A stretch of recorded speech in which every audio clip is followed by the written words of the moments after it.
Gamers. Oh my goodness, we are eating good. My little degenerate. Ooh wee. We are eating good. Not-E3 was upon us. The Summer Game Fest was upon us. Christmas came. And oh my goodness, we gonna be broke. All right, we gonna be broke, my fellow gamers. We gonna be broke.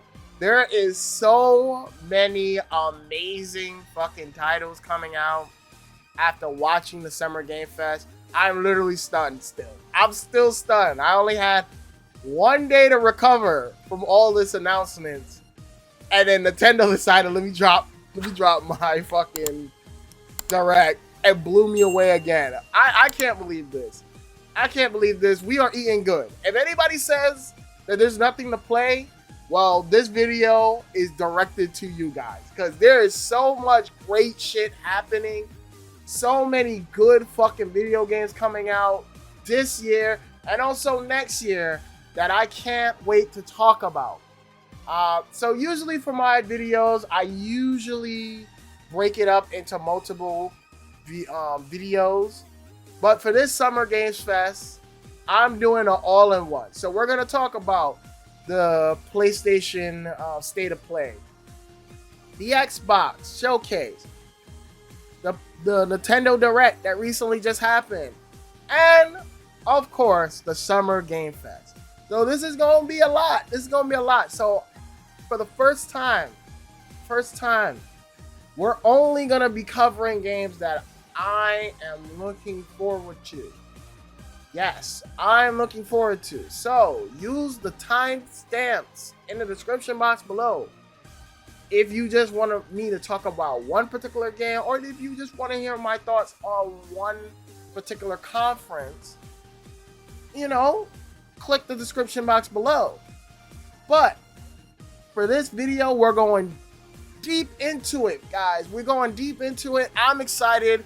I can't wait to talk about some of these announcements.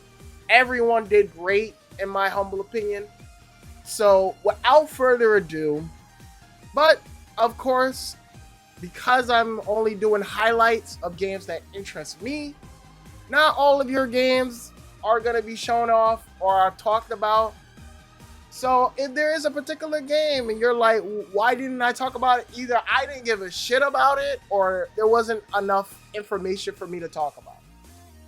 In addition, the games that I will be talking about are going to go in my most excited game, all the way up to games that I'm looking forward to and whatnot. So without further ado, this is going to be a recap / highlight video of Summer Game Fest Not-E3 event. Let's fucking go! So the first one to step up into the ring is Sony, and they started with their State of Play. And I would generally say, if I had to say anything about Sony, is that lately Sony's been fucking up. I haven't been really a fan of Sony. I've even made a video on it. But if I could sum up what I thought of the State of Play, my honest thoughts is that it was really good. The best description I can use of this State of Play was that this was a good appetizer to lead us into the Summer Game Fest. However, a few things. One, was this worth going to the movie theaters, the Alamo Draft House movie theaters, to go and see this shit? Absolutely not. I am actually kind of glad it was sold out so I can miss it. And yeah, I'm just so happy that I missed it, because if I had paid money to go see the shit, I would have been pissed. That being said, there were so much announcements, and even throughout this whole Summer Game Fest as a whole events, that September is looking like a pretty stacked month. That is literally the assassination month. If your game is coming out in September, you might want to move the fuck out of the way, because there's a lot of games coming out in September. But the final thing I would also say about this state of play is that this state of play also reminded me why gamers and a lot of these grifter channels and all these people claim that they're fans of properties, but they're not really fans of the properties that they claimed. But, you know, that didn't take away from how good the show was. So overall, if I had to give it a score, I would legitimately give it a 7.5. Really good start to the Summer Game Fest. But let's talk about the games. Let's talk about the games that they came out with. Again, this is not going in any particular order, but I'm going to talk about the biggest one to me, the big new announcement, God of War laufey. This game looks incredibly good.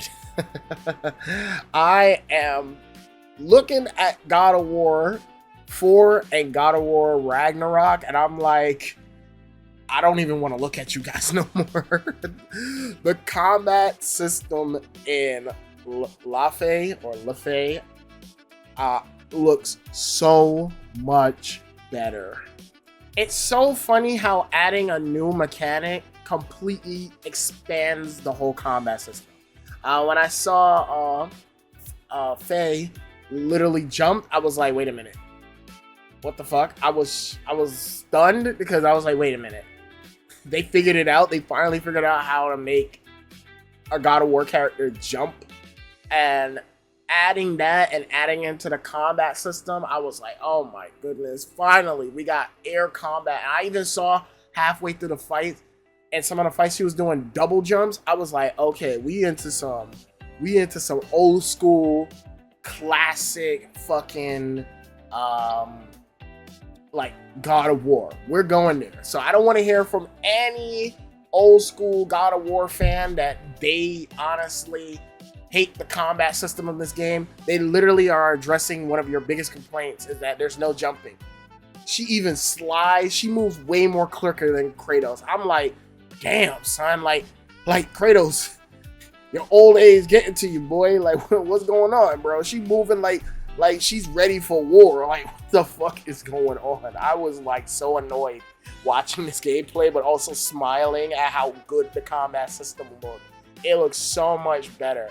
Another thing that even the game director, which is a new game director they have for this game, which every God of War game has a new game director, but this game director, Ariel Lawrence,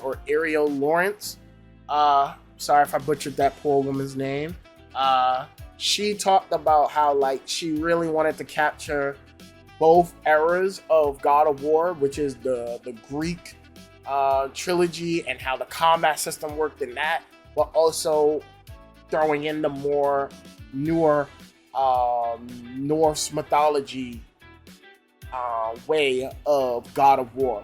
And so I was like, oh my goodness, this girl gets it. And I actually did some research after watching the state of play and watching interviews of her.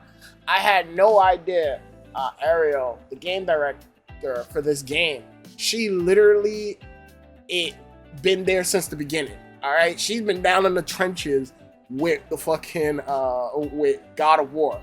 This girl literally did the cinematic trailers and cutscenes for every single God of War game, like God of War 1, 2, 3, and Ascension. And I'm like, wait, whoa. She's an OG. She's a fucking OG. And just hearing her reminisce about some of the stuff of old God of War was like super fucking cool. Like, she talked about like, oh, like fun fact, like Kratos, like his red war paint that he has on him, that originally was blue instead of red, and his name was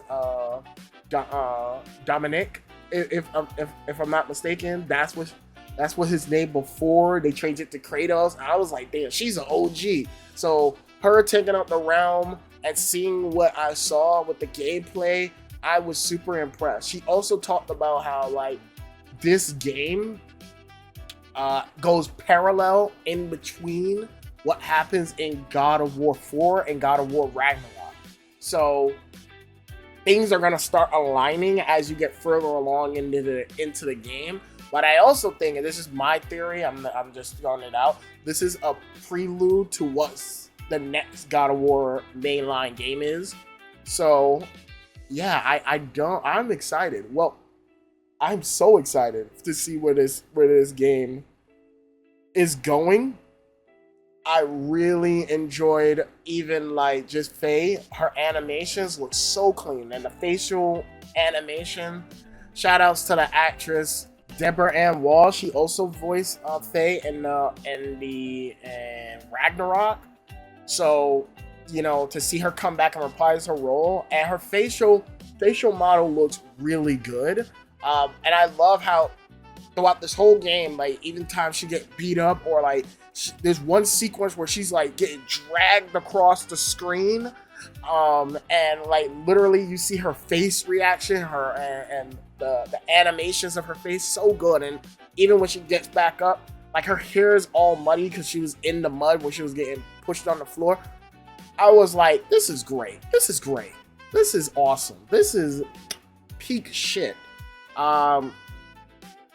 What more can I say about this?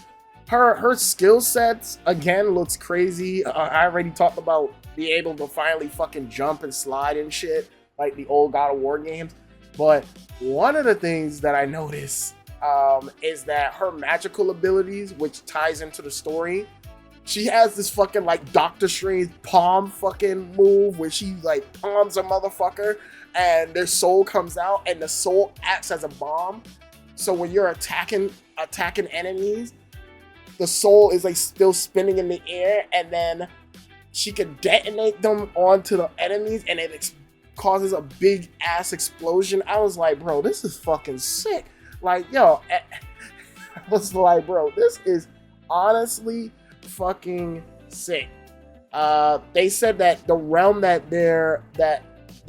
Faye is in is literally a realm where magic comes from and comes back to, and also where dead gods go.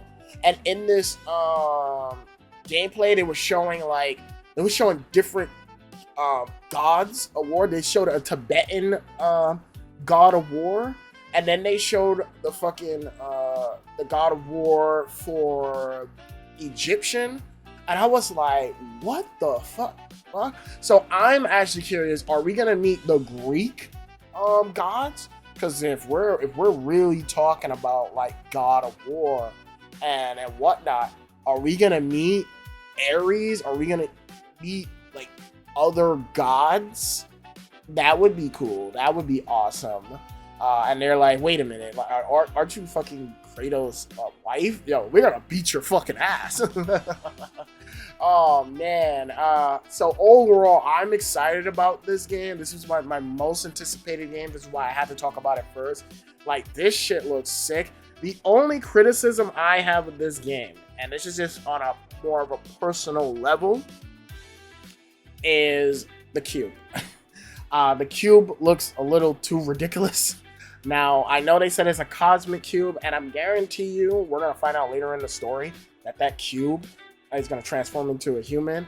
And I love that Jack Wade, Huey from The Boys, is voicing him. I instantly picked that voice up. I was like, it sounds like Huey. But yeah, it looks a little weird. And then there's like one dialogue scene behind them where Frey and the cube is talking, and they're like, and Frey's like, you're a sword and a cube? And I'm like, in a world where there's fucking talking raccoon, there's gods and whatnot, nothing, dialogue like that shouldn't be in the game. So that shit should be erased, cut, or cut that shit if they can. I hope there's no more really weird dialogue like that. That was weird. But other than that, this game looks fantastic. I can't wait. I can't wait to learn more about this game. Last thing I'll say is that I will say discussing the whole controversy and the discourse around the look of Faye and all this other stuff about God of War laufey. Honestly, this whole situation just kind of proves that people don't.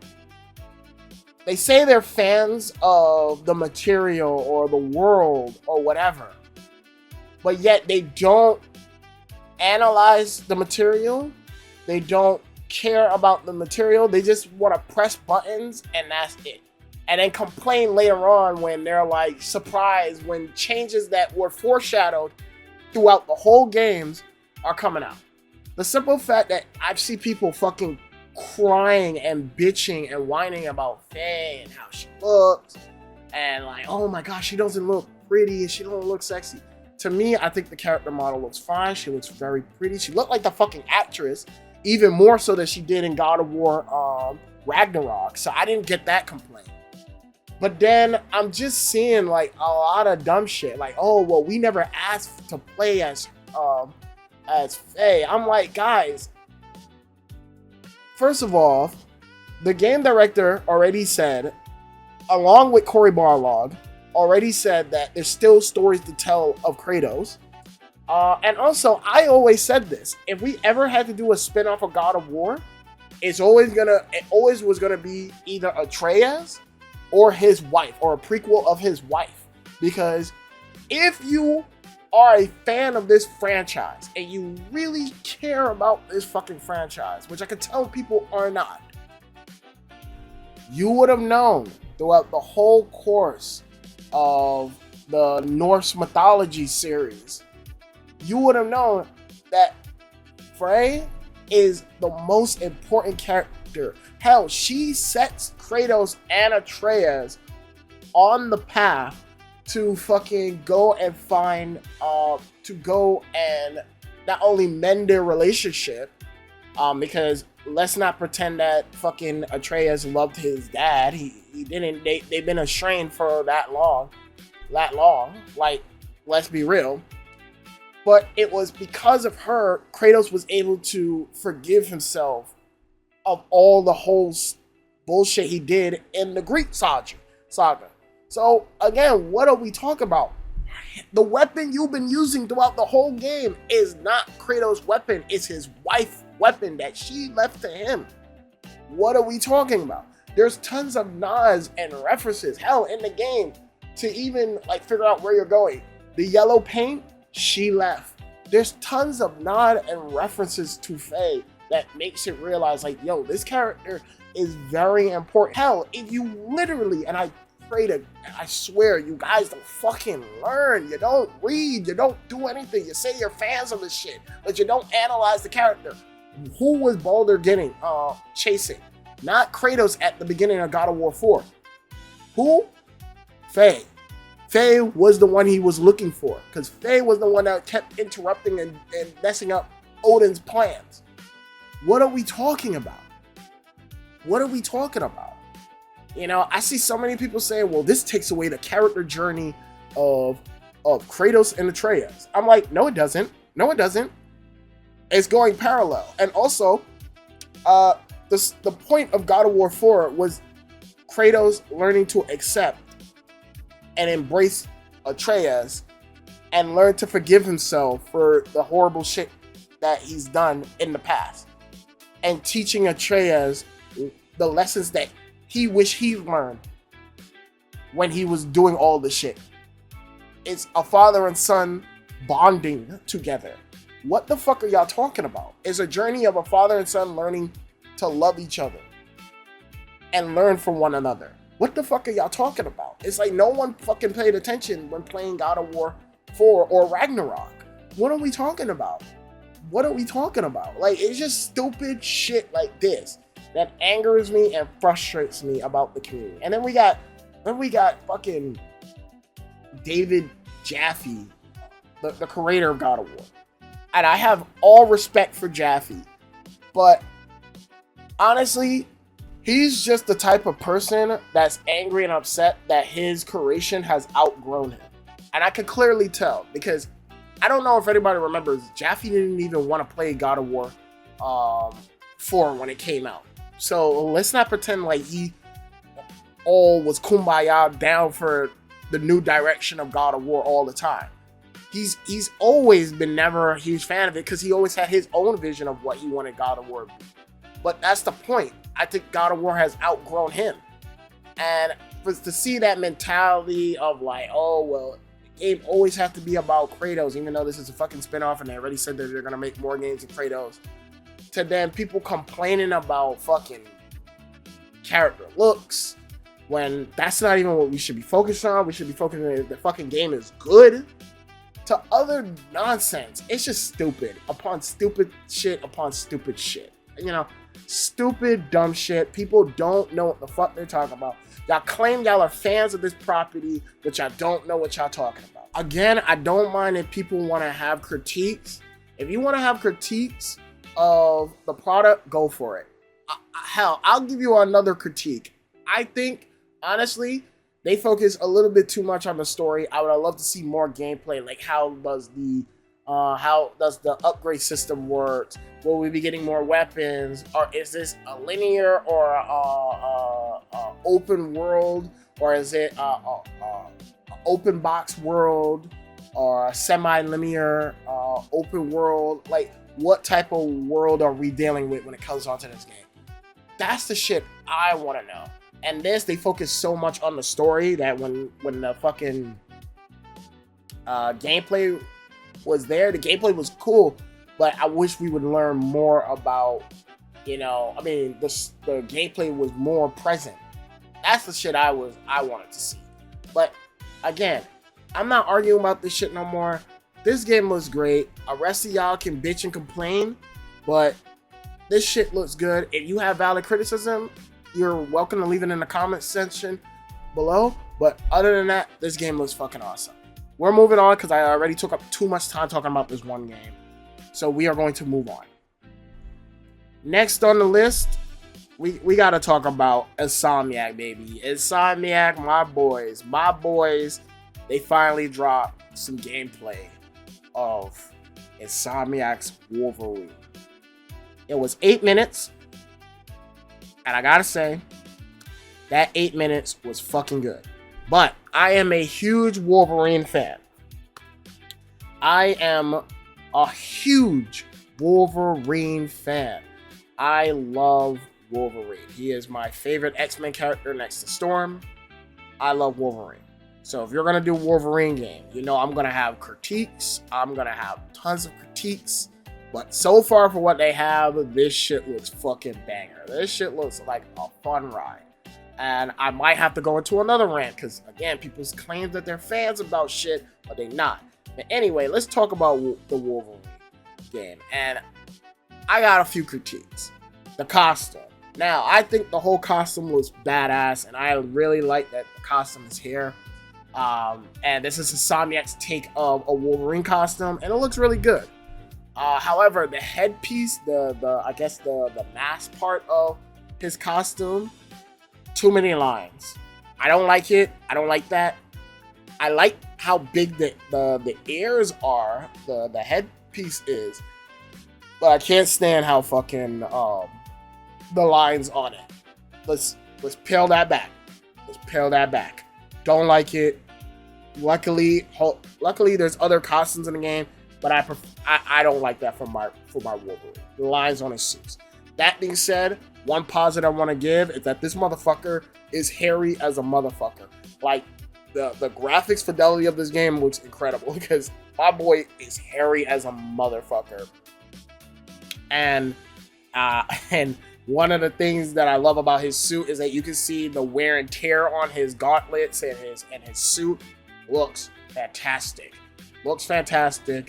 I can't wait to play this game.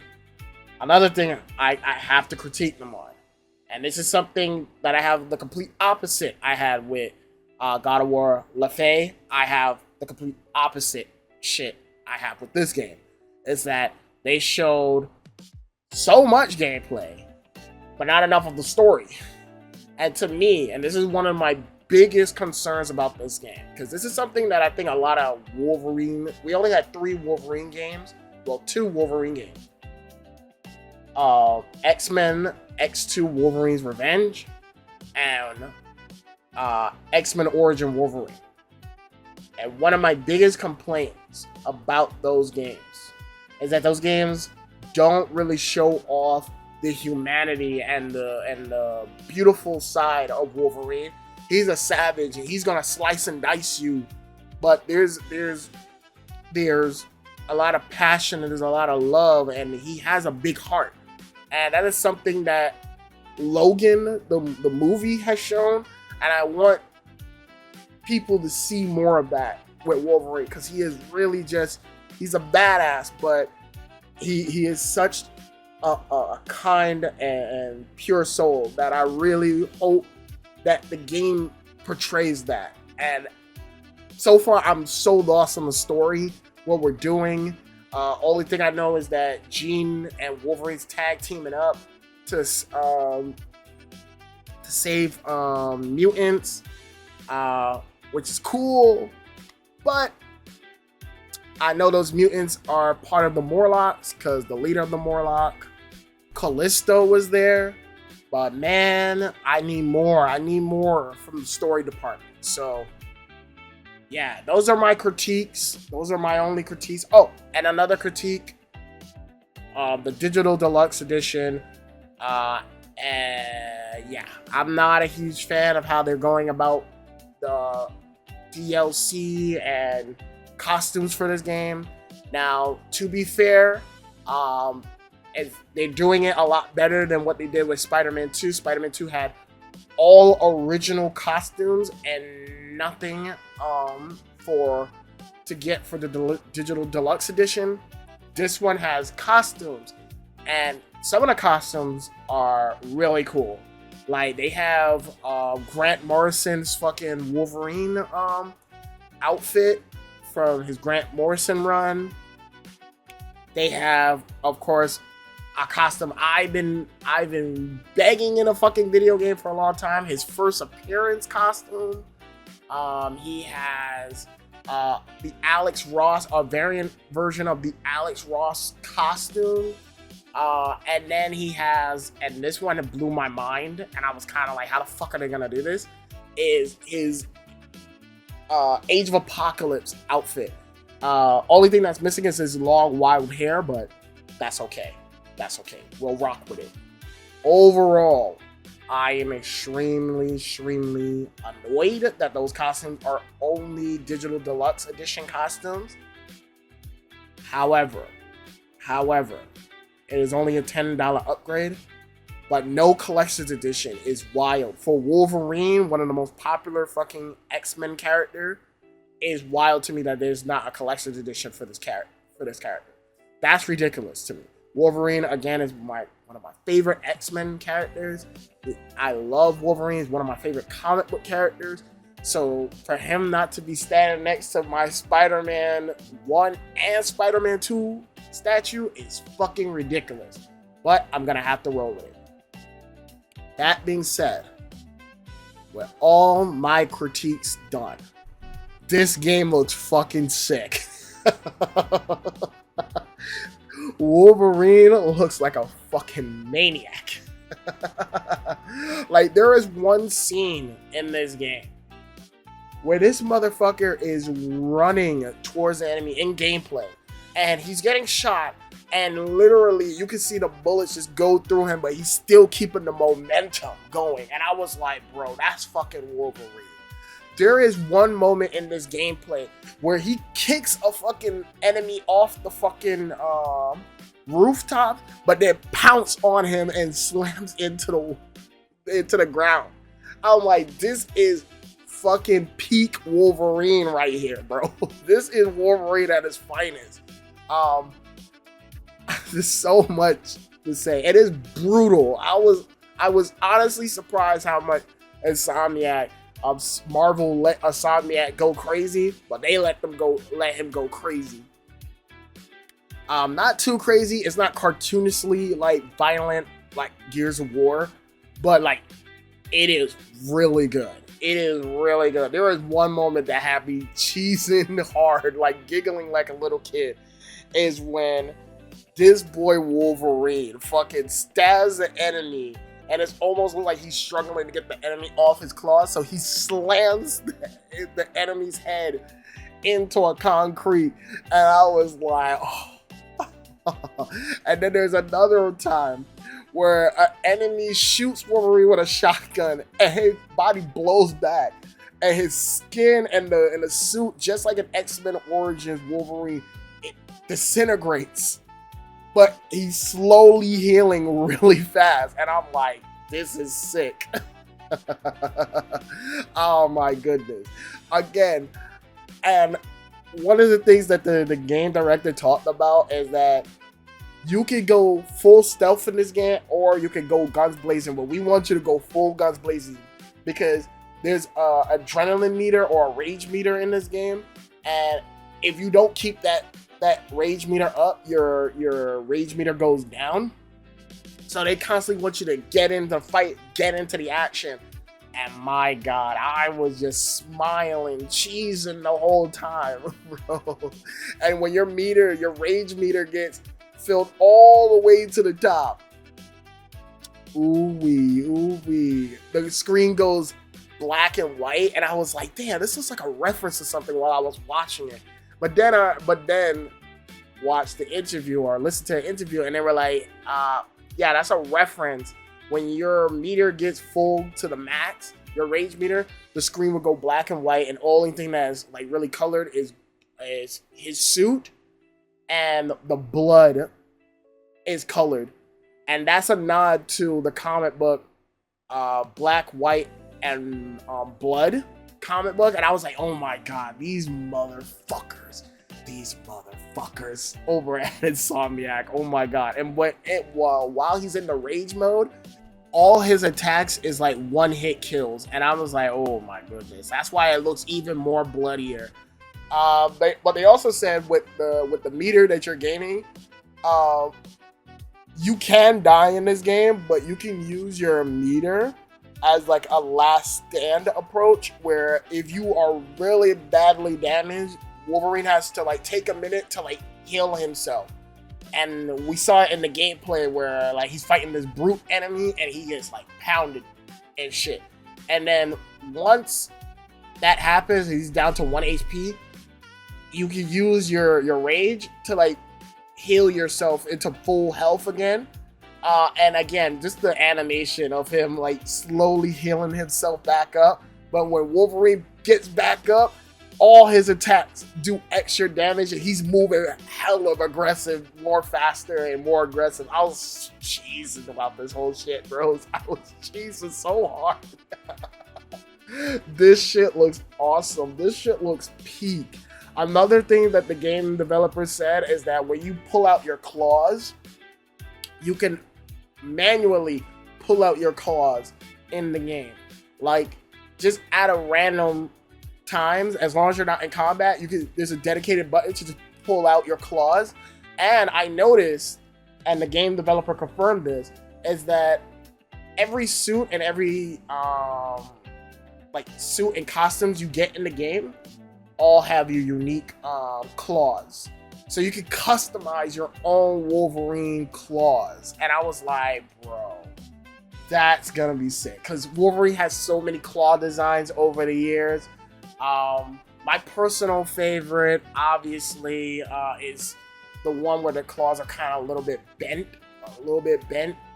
It just makes logical more sense.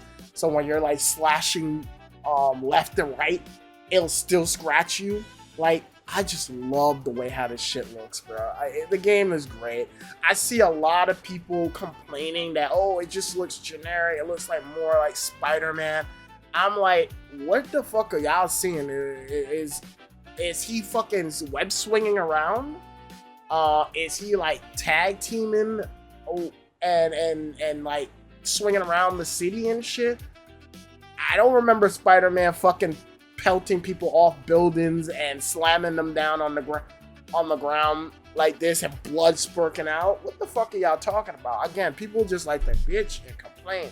and then y'all say that there's no games to play, but this is a game that looks fucking cool and looks awesome and is representing the character how he's supposed to be represented.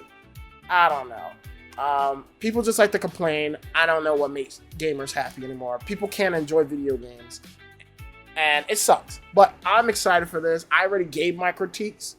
Another thing I also wanted to say is that Wolverine will be teaming up with multiple different people, which is kind of interesting. And they said for Sabretooth, when he's tag teaming up with Sabretooth, they're going to be stealing each other's kills, which I think is actually kind of funny when I think about it. It also is kind of weird seeing Jean, which is older, by the way, not with the X-Men, and also not, and also helping Wolverine pull off killer finisher moves. It's the funniest shit to me. But they also stated, and this is another critique, it's a Insomniac universe critique, is the X-Men don't exist, but the Team X exists. And I was like, okay, that's a little interesting, but why the fuck is it with Insomniac never having their characters be established? Like, certain characters never be established or never fought their main antagonist. I don't get this. With Spider-Man, they do the same shit. He never fought Green Goblin. He never fought Doc Ock, which actually was so good because it led to some great storytelling device. But yeah, no X-Men. Interesting. But yet Jean is kind of older, is way older than what she usually looks. Interesting, to say the least. But yeah, I'm looking forward to this game. They also said New Game Plus will be available right on launch. So I'm like, thank you, Lord. I'm tired of Insomniac games creating fun fucking games, but then we have to wait 6 months to play the game again in New Game Plus for all your weapons and stuff. They also said New Game Plus will add new shit that they're not ready to talk about, but there's gonna be cool stuff in New Game Plus. And I'm like, ooh, exclusive costumes and whatnot, or exclusive modes or whatever. That would be cool. So yeah, I think like another critique I have is I hope there's harder difficulties. I know Insomniac games could pretty much, especially the Spider-Man games, can be pretty easy on normal and even on hard. So I'm hoping very hard is open right off the bat, so I can just fucking get my shit blown in and get back up and start slicing and dicing, baby. This game looks amazing. I'm looking forward to it. It comes out September the 15th, 2026. Let's go. I told you September's gonna be a stack month, playboys. Y'all better get y'all money up. But moving on from Wolverine, we are not done from Marvel, however. Marvel ToeCon announced their new characters, the Doom team. And I gotta say, the Doom team had me dying laughing, but I'm super happy about this team lineup. So the team consists of Dr. Doom, of course, my boy, Magneto, curly mustache, Matt Zizzle is in the building. And then Spider-Man, oh boy, you went for a world of hurt, my brother. You better prepare yourself. Fucking Green Goblin and Carnage is part of Doctor Doom's team. Now, I'm just thinking as a comic book fan, can you imagine the conversation fucking Magneto and fucking, I would say, Doctor Doom were having in the background when this whole team was being formed? Like, they was probably in the background, and Magneto's like, you know, bro, like, yo, Doom, bro, like, it's good to see you, Doom. I haven't seen you in a minute, bro. I haven't seen you, like, since Marvel 3. We was absent in Marvel Infinite, my guy. But we back, baby. Yeah, we got our own team. We got our own logo. We looking fire. But why the fuck are those crazy motherfuckers? We got a serial killer and a crazy madman, rich businessman in our fucking team. Why the fuck is those motherfuckers here? Those guys are insane. And Dr. Doom is like, well, I couldn't find anybody else. This is all we had. All right, guy, you're my boy, but this is all we had, Mac. This is all we had, Mac. like, I'm looking forward to this. I'm looking forward to this team, and I'm looking forward to playing as Carnage. Carnage has been a highly requested character. We've been asking for him for ages. The dream has finally come. I thought it would be in a Marvel vs. Capcom game, but to see that they did it is kind of cool. Tokon is looking so much better the more and more I see of it, and I'm very happy. As for fucking Green Goblin, we had nods of Green Goblin in Marvel Infinite, so to see him finally realize in this game, it's going to be super cool. I actually kind of want to see how his gameplay is going to work out, but overall, I'm very happy about this team. We only have one more team left until the game comes out. The game comes out August 6th, so we have one more team left, and I think that's Ghost Rider's team. So I'm assuming that team is going to be the Midnight Suns. So the Midnight Suns could be anybody. It could be Blade. It could be some Doctor Strange. It could probably even be Wanda, Scarlet Witch. I'm excited, however. That would be the dream team for the Midnight Sun.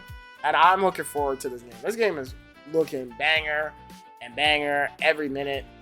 Can't wait to see more. And also, let's hope so. Let's hope this game comes out and it's fucking amazing and it has all the content that we want and the online fucking works. Let's go, Tokon. Tokon, I'm rooting for you guys. I'm rooting for you guys. People think I hate you, but I don't hate Tokon. I love me some Tokon. I'm rooting for these fuckers. So let's go. August 16th. Can't wait. Hopefully the next characters are announced at San Diego Comic-Con, probably. But let's go. Let's move on. Phantom Blade Zero will be having its own state of play in the summer. This summer. The game is looking seriously good. However, they gave fucking Sony the wrong release date. They delayed the game. They made the announcement after the showcase that the game was delayed and that the game is now coming out October the 29th. And that wasn't the release date we saw when we watched the fucking trailer, when we watched the state of play. So I was dying laughing at this shit. But the game's coming out. I'm looking forward to it. I can't wait to give this game a try. Again, this game has been teasing me. Enough teasing me. Just give it to me. Give it to me, Daddy. Give it to me. Give it to me now, Daddy. Daddy, give it to me now. Onimusha finally has a release date. It is coming out September the 25th, 2026. Ooh, we are in there, boys. We are in there. Onimusha fans. We are in there. We are so in there. Ooh, we. A demo is out right now. You can go play the demo as we speak. Everyone that I've seen and talked to about the demo said the demo is really fucking good, but it is way too easy. And the game director and the producer of the game came out and said that later on the game will get more difficult, but they are looking into increasing the difficulty and adjusting the difficulty. They're still in process of that. So I'm glad that they're looking into that for us as fans. Cannot wait. PlayStation Plus catalog will have new games coming to it, to the PlayStation catalog. That will be Gutaroman. This is an old ass game. I remember playing this a long time ago, so I was like, what the fuck, when I saw that announcement. Then Psiops, The Mind Conspiracy. Ooh wee. Again, a throwback to my childhood. That's a day one cop. And then, and this is where I said Capcom been blessing us. Capcom been blessing the Onimusha fans. Onimusha 4 is coming to the PlayStation Plus category. All throughout the summer, these games will be coming out, starting with Gutaroman and ending with Onimusha 4. All I have to say is, Capcom, they've been feeding us. But I only have one critique. I have two critiques, but that's later on for the video. One critique for Capcom. Capcom, stop fucking around. Stop playing with us. Give us Onimusha 3. Give us Onimusha 3. That is a very important game. Give us that. I know it's probably difficult because one of the facial mocap actors is an actual actor in real life, so that's gonna be probably difficult. But if you could do it, give it to us, Capcom. Give it to us, man. You got the money now. Give it to me, daddy. Give it to me. Give it to me. So that's a cool announcement. Moving on from that, though, Until Dawn 2. Until Dawn 2, I was extremely shocked that it's getting a sequel. I know the original developers are not working on this. It's Fire Sprite, which is the same dev team who worked on the VR Horizon game, are working on this game.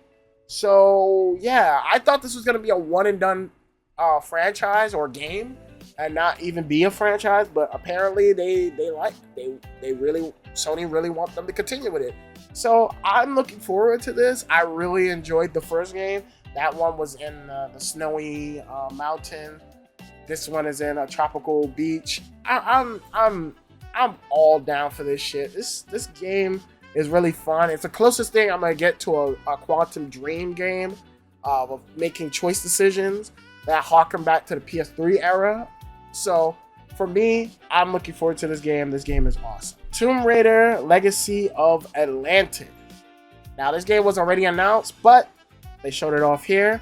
And I didn't know this, but I did some research. This is a reimagining of the first ever Tomb Raider game. This is a remake of Tomb Raider 1, but reimagined. So automatically, I'm excited to play this. In fact, because they announced that, I am now going to play the first Tomb Raider game. There is a HD remaster out, and I have it as a collection. I've been buying all the Tomb Raider games because I love Tomb Raider. I love the remake, the remake to reboot Tomb Raider games. Like, I love those games. Like the Survivor series, as they're called. I love those games. Those were like really fucking awesome games in my humble opinion. I know hardcore Tomb Raider fans may disagree, but I really love the Tomb Raider, those Survivor games. So I really am glad that they're going back to the roots where she's flipping, she's acrobatic, she's doing her shit. I'm looking forward to this. I can't wait to try it out and play it, but I'm also going to probably go back and play the first ever Tomb Raider game just to prepare for this Tomb Raider. And the game got delayed. It's coming out February 12th, 2027, but that just gives me enough time to go play the original Tomb Raider to enjoy the remake even more. I'm very curious how they're going to handle this remake. But it looks really good so far from what they showed. But again, like, this is coming from a new Tomb Raider fan perspective. So that's just my humble opinion. Next is Control Resonance. Control Resonance has a new release date. It has September the 24th. Ooh-wee, I'm telling you, get ready for a slaughter fest. Everyone's trying to avoid the fucking GTA 6. But I'm telling you right now, it's looking like a solder fest in September, bro. It's looking like a solder fest. This game just looks like DMC Devil May Cry. Every time I see it, with the environment and how it's constantly changing and morphing, and you're going through it and you're floating and shit. It just reminds me of that game. I don't know why. The design of it, artistic design, reminds me of that. Or maybe also because it's a character action game, like it's trying to be a character action game. So I'm looking forward to this game. This game looks hella cool. So I can't wait to play it. I can't wait to enjoy this game. Kemuri Hunt the Unseen. This game, I'm not gonna lie, when they first showed it off, I thought this looked like a fucking huge gacha game. As it kept going, I was like, oh, this is interesting for a gacha game. It's like you fight monsters, but then you also take and possess the the monster and you become the monsters. I was like, oh, this is kind of cool. But it looks like a gacha game. I don't know if I'm going to be fucking with this. And then the fucking creator comes out. And it's my wife. My sweetheart. Ikumi Nakamura. Oh my goodness. My wife, she's back. My wife. Oh my god. If you don't know who she is the artist for Evil Within 1, 2. She also did the background art for Okami. She's done the concept art for Bayonetta. She's just an amazing artist, bro. Like, oh my goodness, bro, she's back. My wife, she's back. And she's making this is her game, and honestly it looks pretty cool. Again, that first appearance of it was like, yo, this is the fucking gacha game. I ain't with this. Now seeing it, I'm like, all right. We in there, boys. We in there. I gotta support my wife, so this is gonna be a day one cop for me. I don't give a fuck. This is wifey, so wifey gotta get her paycheck, and I'm gonna get her that goddamn paycheck. Moving on, we have Silent Hill Townfall.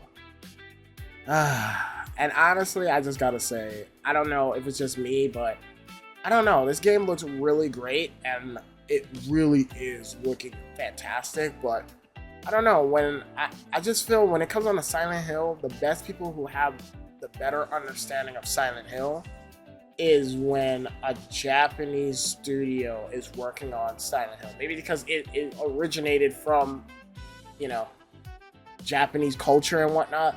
But to me, this game looks good. It looks great. And I'm glad to see Silent Hill back. But something with Silent Hill 1, Silent Hill 2, and especially for me recently, Silent Hill F and how that whole game operates. I'm like, bro, like Japanese just have a unique sense of horror, and when it comes on to Silent Hill and that psychological horror atmosphere and whatnot, that I don't think America has as unique as the Japanese. And that's just my take. I know that's probably blasphemy. Probably everyone really loves like the Silent Hill games that were made from America, but I don't know. When I look at those two, like the Silent Hill games, like even Silent Hill 4, which is a weird concept, I gotta give that way more respect than whatever the fuck they're doing with this game. But this game really looks good. It comes out September the 24th. Same day as Control Resonant. So again, Slaughterfest. Pick and choose your battles, everyone. I know where I'm going that day. Ace Combat 8. This one comes out October the 2nd. And every time I see Ace Combat 8, I've never played an Ace Combat game before, but this piquing my interest. This shit, I have to play. I have to play this game because it's piquing my interest. Cool thing is that if you get Ace Combat 8, you pre-order it, you get the port of Ace Combat 0 for free. So, yeah, I would highly recommend if you're interested in Ace Combat, you better go pre-order this game now because you get another free game for free. So, yeah, go for it. Ill is another game that I saw that was the horror game that the enemies are moving in like 20 frames while the rest of the game is rendered in a higher frame rate. This game looks so creepy and disturbing. I'm definitely gonna be keeping my eye and wanted to try this game out, or I'll probably watch a playthrough first before thing. I'm such a bitch when it comes to the horror shit, horror video games. But I'll definitely want to purchase this. This game looks really good. It's looking way more better than what we saw before. Now it looks really fucking good. It's coming along really well. So I'm looking forward to seeing more of this.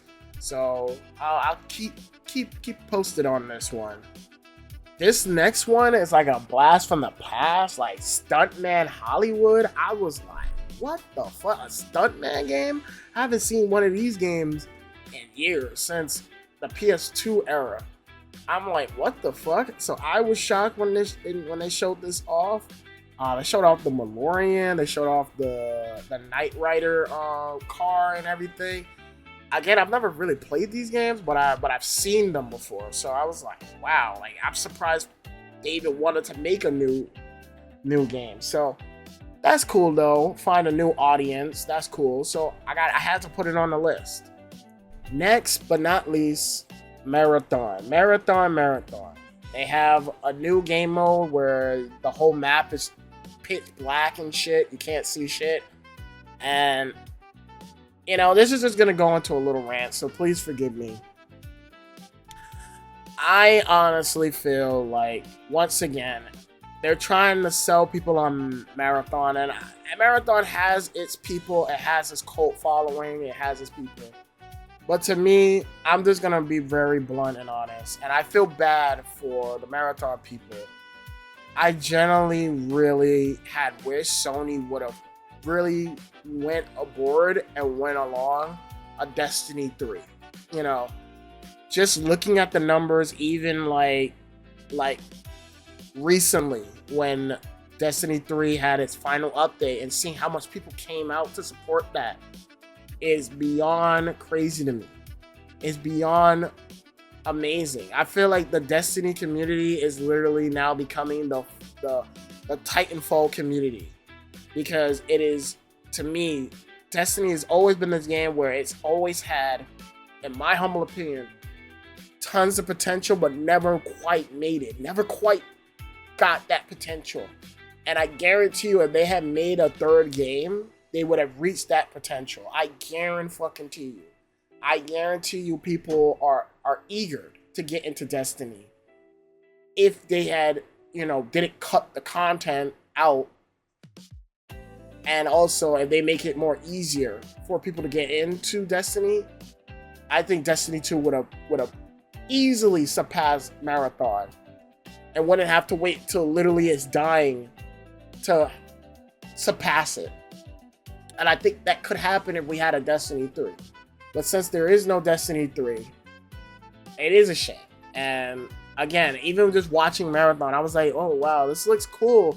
But I'm like, as someone who's never played this, I'm like, why the fuck would I want to play a level that's pitch black and pitch dark that I don't know what the fuck I'm doing? Like, this is not something cool to introduce to someone who has no idea what the fuck Marathon is. So yeah, I'm just disappointed. I'm not really thrilled about any of this. I feel bad for the Destiny community. They're feeling exactly what the fuck we as Titanfall fans been feeling when it came on to Apex Legends. So yeah, but I just think Sony screwed up, and I'm gonna call them out on this. I don't think, and I really mean this, Marathon has the staying power as much as Destiny. I really don't think so. I think if you give Destiny 3, and if you ask to pull out a survey, which one would you want to see? More content for a Marathon or a Destiny 3? 9 out of 10, the gaming community is going to choose a Destiny 3. It's just what it is. Not to say Marathon doesn't have a place, but let's cut a spade a spade. This shit ain't it. But that's just what do I know? I don't work for fucking Sony. All I'm saying is that Sony's making a bad mistake. That is all I'm gonna say. And that's gonna do it for Sony's state of play. Like I said before, I thought it was a very good state of play.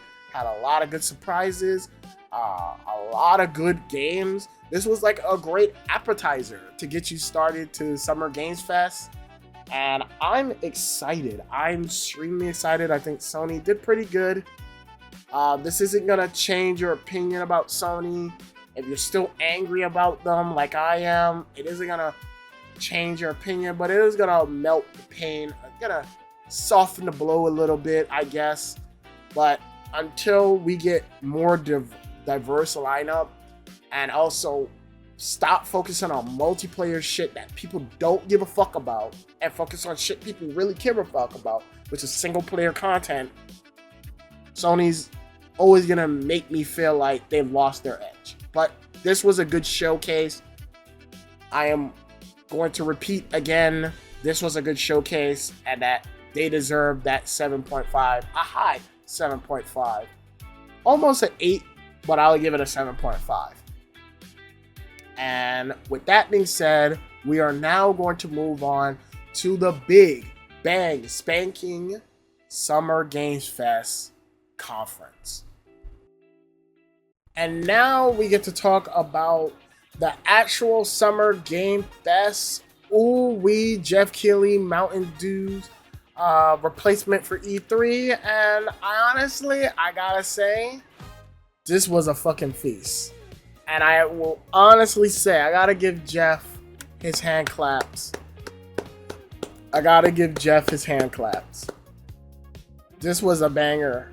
Easily my favorite Summer Game Fest in quite a while. I think since the Elden Ring reveal, Summer Game Fest.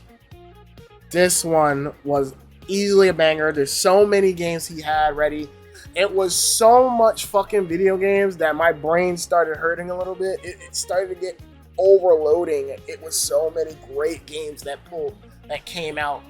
And this really felt like E3. Like, so many interesting titles, so many good hits, bangers after bangers. He did not let up at all. This was a feast to behold. They should have called this the Summer Feast Fest, all right? Because it was a fucking fest. So we're just gonna go straight into it. The first game we're gonna talk about, Capcom was killing it. Came out swinging hard. Resident Evil Code Veronica remake, or as it's called, Resident Evil Veronica. As someone who has done his marathon of all the Resident Evil games, or mainline entry and spin-offs, I am extremely excited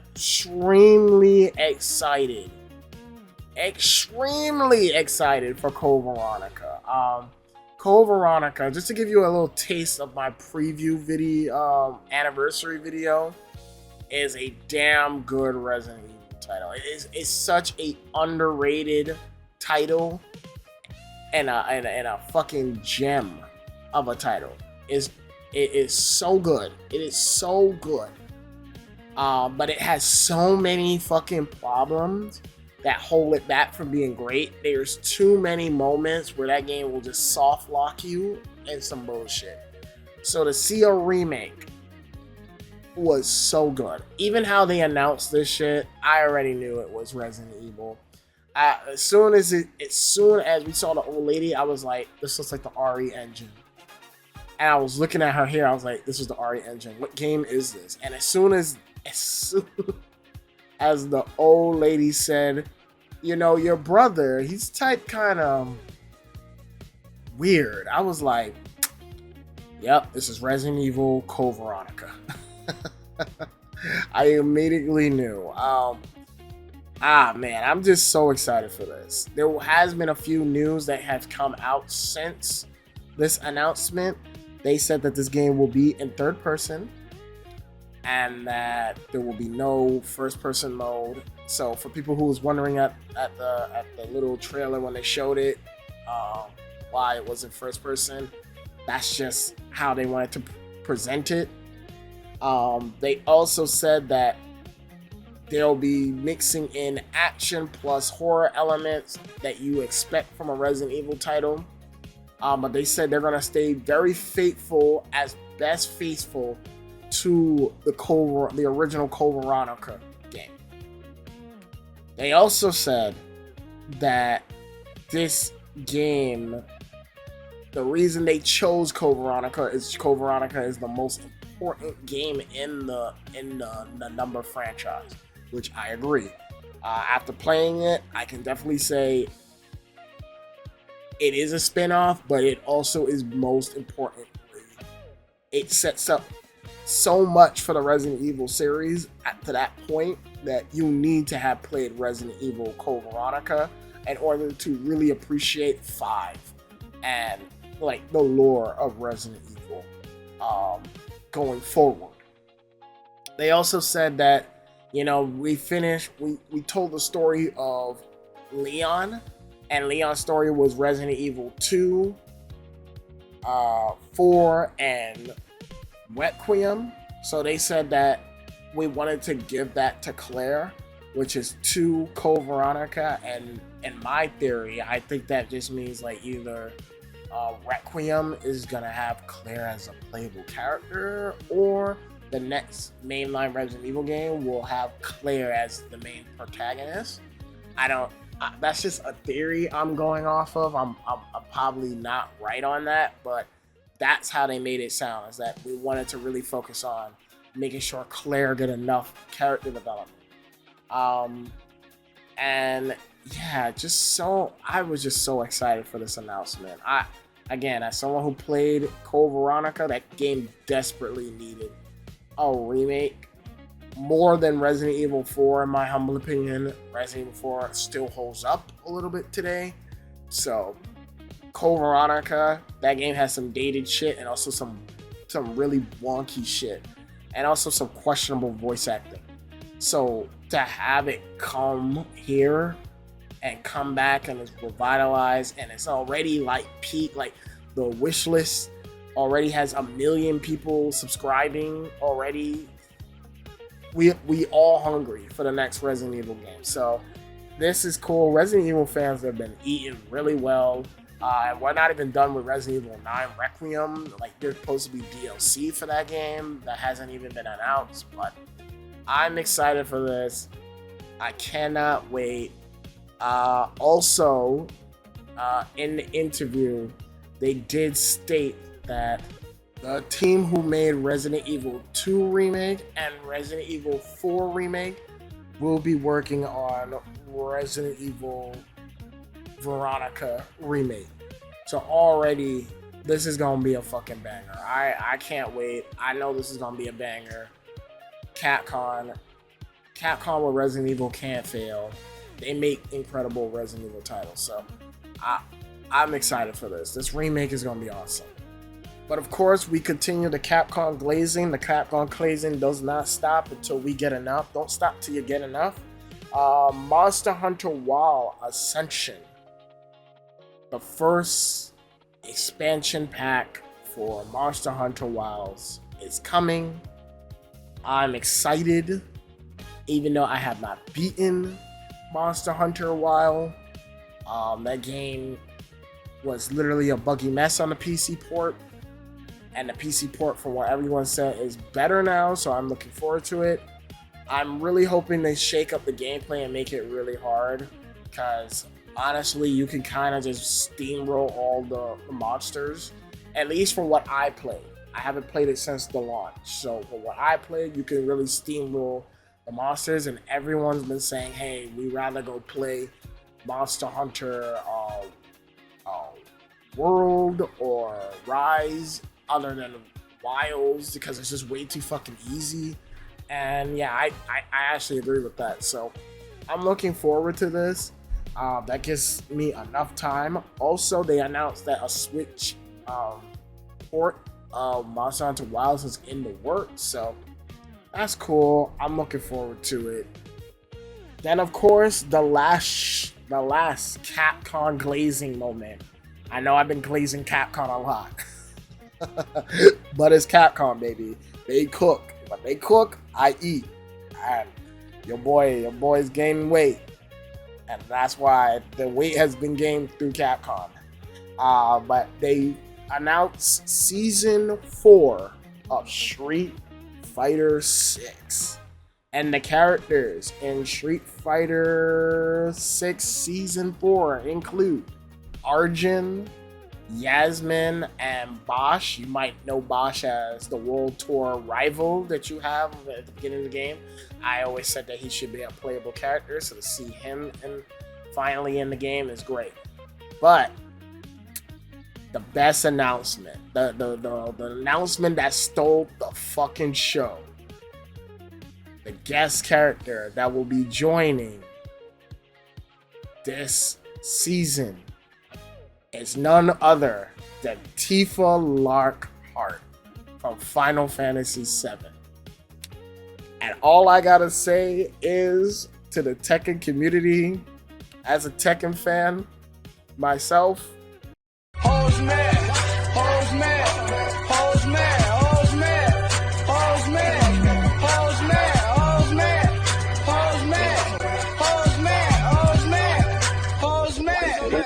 Big L on the Tekken community. Big L for Tekken. This was a fan requested character. But hey, at least we got Clive, right? But to see that fucking Capcom got Tifa blows my mind. And I saw in interviews with Max, he was able to talk to the developers. They were like, yeah, so we had multiple people come up and ask them for Tifa, but we went with Capcom because I guess Capcom was willing to pay that fucking bread. Tekken was not. So, yeah, I am on two mindsets of this season pass. I'm extremely good and extremely happy about the season pass. I'm glad that we're getting a new character. Yasmine looks actually kind of cool. So I am really looking forward to seeing how she plays. And oh my goodness, my boy Bosch is in the game. And of course, fucking Tifa is, once Tifa comes out, the servers are gonna blow up. All right, they better be ready. I better be ready. Tifa is gonna make this game sell like hotcakes. So yeah, I'm excited for the season pass. However, I would have loved at least one more returning Street Fighter character. That would have been cool. But considering the fact that the last Street Fighter season was only just Street Fighter characters and no guest characters, I guess this is supposed to be making up for it. But also, I'm just kind of happy also we're having new characters. So for me, it's a bittersweet situation, but ultimately I am happy. This season pass kicks off in August with the first character being Yasmine. So look forward to that. I think we should be seeing gameplay of her soon, and sometime next month, and in July maybe. Who knows? But I'm assuming before Evo or during Evo, we should see more gameplay of her. But of course, you can't have Tifa. You can't have my girl Tifa being in a crossover game and not talk about Final Fantasy.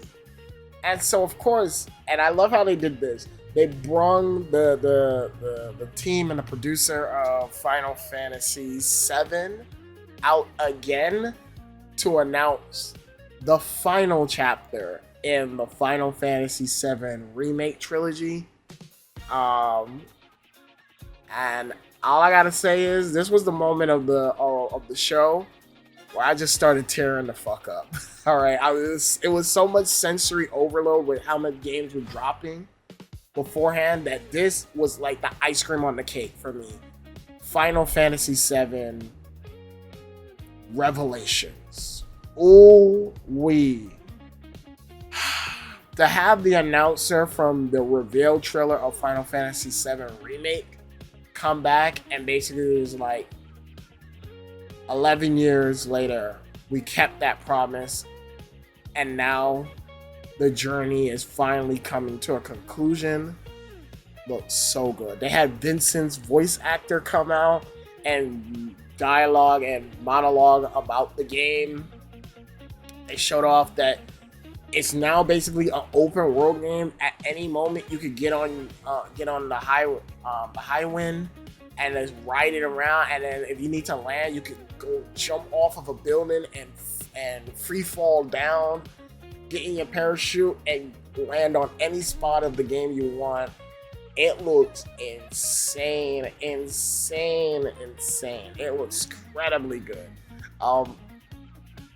Everyone, like Sid looks cool as a character to play as. Vincent, my boy Vincent, looks so badass. Like everyone looks cool.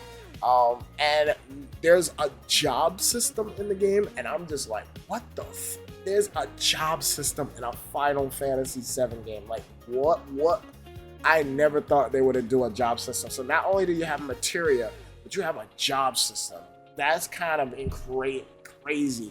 And the cool thing about the job system is that all the characters get cool new outfits when you do the job. So I'm honestly, they didn't even have to add any more to this game from Rebirth. They could have just gave us more of Rebirth and just wrapped up the story. But overall, I am so pleased and happy, guys. Y'all don't know, man. I'm so happy.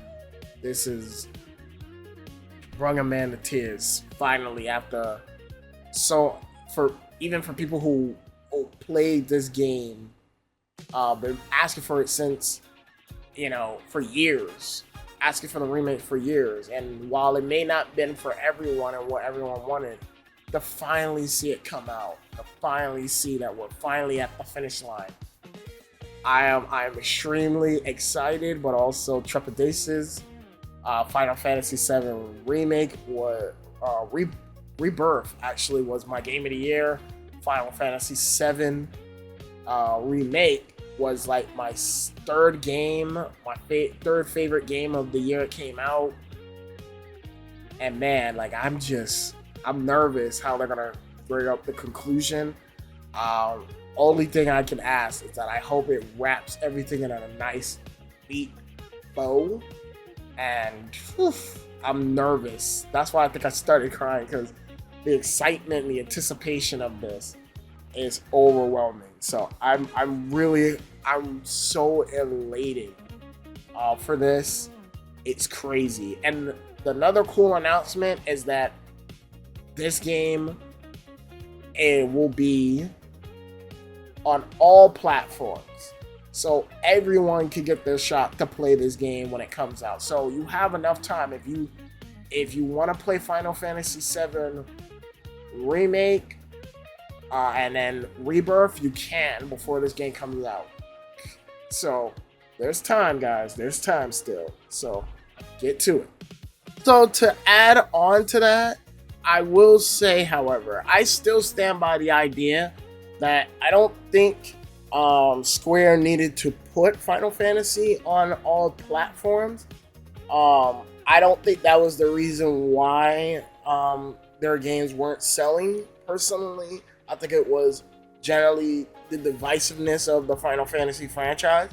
Having said all of that, I'm just glad that everyone's get to play this really great masterpiece, all the games. So I'm okay with the idea. So for me, I'm extremely happy. And the hits just keep coming. Oh, the next game. Woo-wee. Virtua Fighter 6 Crossroad. Oh my bros. We are cooking, bro. We are fucking cooking.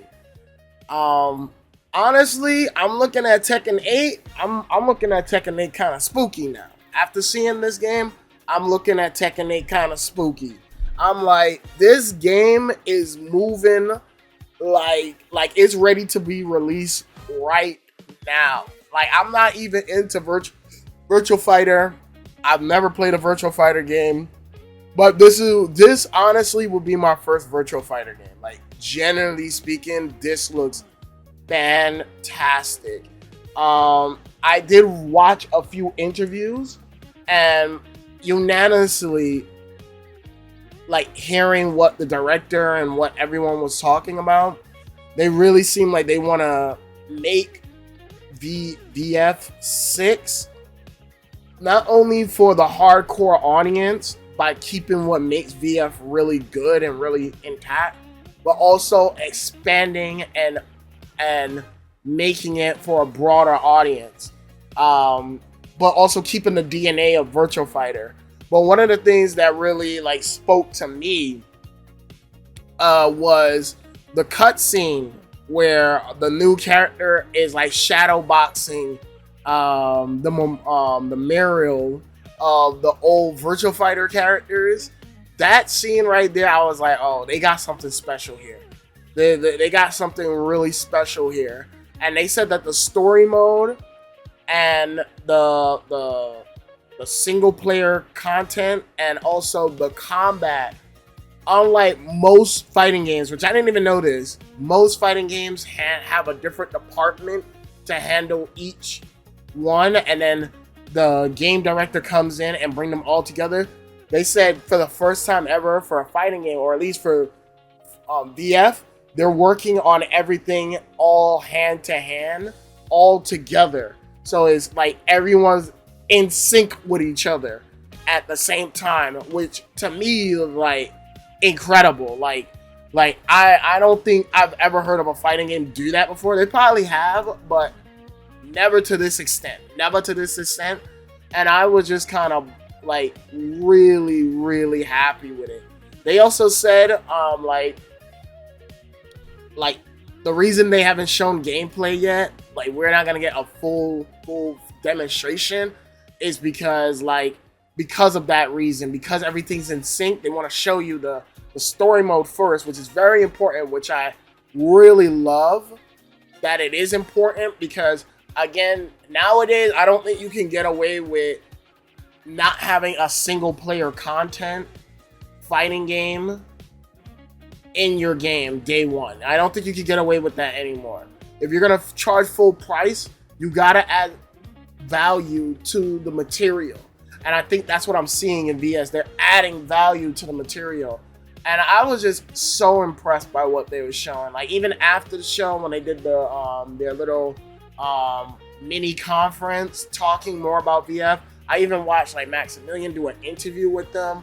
Like they are just cooking hard over at VF, man. I'm looking at Tekken 8 like, yo, y'all gotta step y'all fucking game up, all right?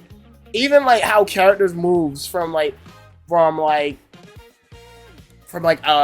fighting game standpoint, it looks like a straight up kung fu movie.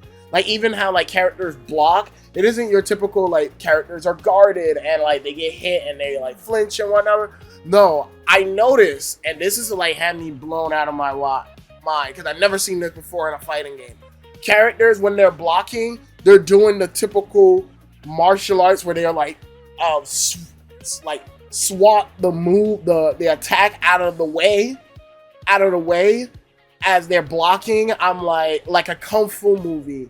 And even just watching the story mode, it looks like a straight up Hong Kong kung fu film.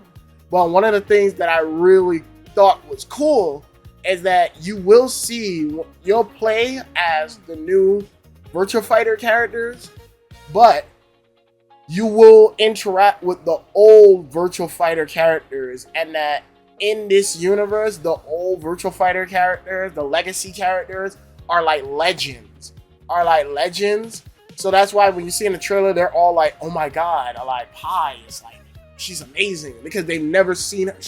She's gone dormant, and it's like they're legends in that universe. So it's kind of like the Street Fighter World Tour situation, but making a full-fledged story off of the brand new characters, I think is kind of cool. Everything about this game looks fantastic.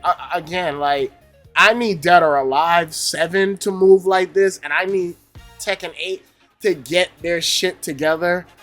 The VF is coming for blood. Like, this game looks like it's coming for blood. And they said that, you know, there's more to come of this game. They just want to drip feed you guys a little bit as they can, because this game was in development for years. Like, they just said like 10 years. And they had no direction for the game, but they just was like, eventually figured out something and had it ready. That's why the game looks so fucking smooth. The game is in development for 10 years. Like, the shit moving like it's ready to be announced and ready to go today. Like it looks so smooth. I'm like, what the fuck? What voodoo magic are they doing at the VF studio, bro? Like, what sorcery is this shit? Overall, man, I'm just looking forward to this game, man. I'm looking forward to this game. The only thing I have to say, I'm really hoping they give out that controller that I see that the devs are using. Can we get a controller like that? Can we get that controller? Another thing I will say, and that I'm so happy to hear as someone who's never played a VF game, is that they're not changing the control scheme at all. The game, they said, is already easy. So it's still like a punch, kick, and guard. And that's it. It's like, it's already simplified. They're just making it more realistic on how you approach your combat scenarios. I need to see hardcore VF fans play this game. I need to see VF professionals play this shit. Because, again, when we see it full hand, man, like, bro, as right now, I'm giggling right now. It looks so cool. Like, I'm super impressed. I was like, looking at it, I'm like, what the fuck? And I'm listening to interviews and I'm like, damn, like, I'm looking at Tekken. I'm really looking at Tekken like, shit, step y'all motherfucking game up, bro. Step y'all game up. But VF is looking good, man. Yo, VF6 is looking extremely good. Next, the next game. This next game had me honestly shocked. And I guess I was a little too harsh on Stellar Blade. I was too harsh. And I'm about to eat every word I'm about to say. But Stellar Blade 2, or as it's called, Stellar Blade Blood Rain. I'm there day one. I'm copping this shit. I need this game in my life. This looks so fucking cool. It looks like a futuristic cyberpunk God Hand. Like, this is the closest shit I guess we're gonna get to a God Hand spiritual successor. But this shit looks so good. They said that you're not gonna be playing as Eve, but more like Evie. But they said the game takes place years after the first game. So if you didn't play the first game, you'll be fine.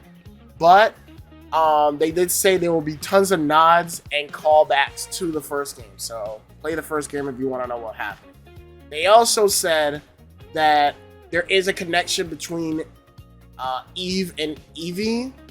Most likely that's her daughter. I don't fucking know, but whatever. But the combat system, they said, is revamped. And this time, in the first game, it was all about using weapons and swords and whatnot. This time, it's like, we want you to use your fucking fist. And I was just looking at the animations. I was like, Jesus Christ. That's just like God Hand, bro. It looks so fucking cool, man. It looks so cool. I'm eating my fucking words, bro. I am like, bro, I was looking at this shit. I was like, motherfucker. I was squeezing my fist of anger. I was like, motherfucker, this actually looks good. I see why. I'm starting to kind of see why Stellar Blade fans like Stellar Blade. They also said that this game will be funded by them. So now it doesn't have to be exclusive. It looks like it is going to come to other platforms day and date. So that's also cool. But the thing that sold me on this game is when the director came out and said, we were hugely inspired by Battle Angel Alita. Now, if anybody knows me, I love Battle Angel Alita. I watched the movie and I was like, this movie is fucking awesome. And then I read the manga. I was like, this shit is a fucking is peak. This shit is peak cyberpunk. And that's why so much of the artistic vision of this game looks like Battle Angel Alita to me. Even the main character kind of looks like Alita a little bit. Not quite, but like her actions and whatnot reminds me of a young Alita. So I was like, oh my goodness, this game looks awesome. So I'm looking forward to it. But I do want to address the whole controversy of Eva's look. At first, I will admit and I will say I am not a huge fan of the look. She does look a little too young. Like, she looks like she's 15, 14. And of course, everyone's happy about the way how she looks because God forbid our characters look normal and whatnot. And you could jerk off to them. God forbid, man. You know, of course, as long as there's a female character showing her ass and titties, you guys are like, yeah, great, wow, this is amazing. Oh my god, I can't wait to play a female protagonist. Well, she got big titties and her ass is shaking. Y'all don't give a fuck. Y'all don't give a fuck. That's some misogynistic bullshit, and I don't tolerate that. However, one thing I will say about her design is that, you know, I don't think, you know, it's necessarily a bad thing that they went for this design. And hear me out, because technically speaking, if we really want to be real, there's a lot of Asian women that look like they're 16, 17, 18, but actually is like in their 30s or so. In fact, if you actually go to Japan, a lot of women that you like either just speak to or whatnot, you look at them and you're like, oh, she's like 19 or like she's like 16. And then you find out like, no, she's like 27 or so. I know there's plenty of women, even in New York, I mean, in America and in New York, that look like they're young, but they're actually way older. And especially in Asian cultures, like some people just look really fucking young. So I'm not a fan of the design. I wish they would change it up a little bit, but at the same time, this is kind of accurate to how some Asians look, to be honest. Some people, even some of my friends that are Asian, like they look younger than what the fuck they are. And I'm like, what the fuck? So yeah, I don't see the big deal about the controversy. I kind of understand it. And obviously the only people who's getting excited about the design is people who aren't getting laid. But I don't know. I don't really find a problem with the design. I do wish they would change it up a little bit. But at the same time, this is kind of accurate. I'm telling you, black don't crack and Asians don't crack. All right? Shout outs to the Asians. Shout outs to the fucking black community. We don't crack, people. We don't crack. Next, Mighty Cuphead. And Cuphead 2 is in development. They had this cute little puppet come out and announce that the team that worked on Cuphead is working on a new Cuphead game. Most likely Cuphead 2. They are working on that, but to hold us out,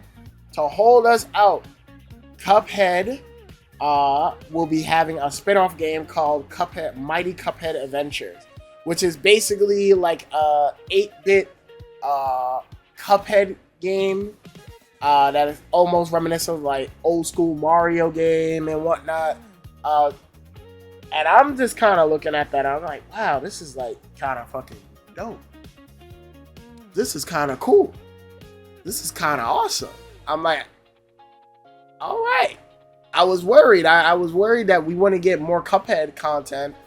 But now that we are, I'm extremely happy about this. Like, I'm like so fanatic about this. Like, I can't wait. I'm actually going to try out this new Cuphead game. Aliens Isolation 2. Ooh wee.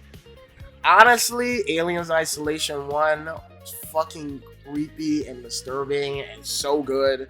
So I can't wait for Alien Isolation 2. Yeah, it seemed like we're finally we're doing the environment or the beginning environment of Aliens 2 or Aliens.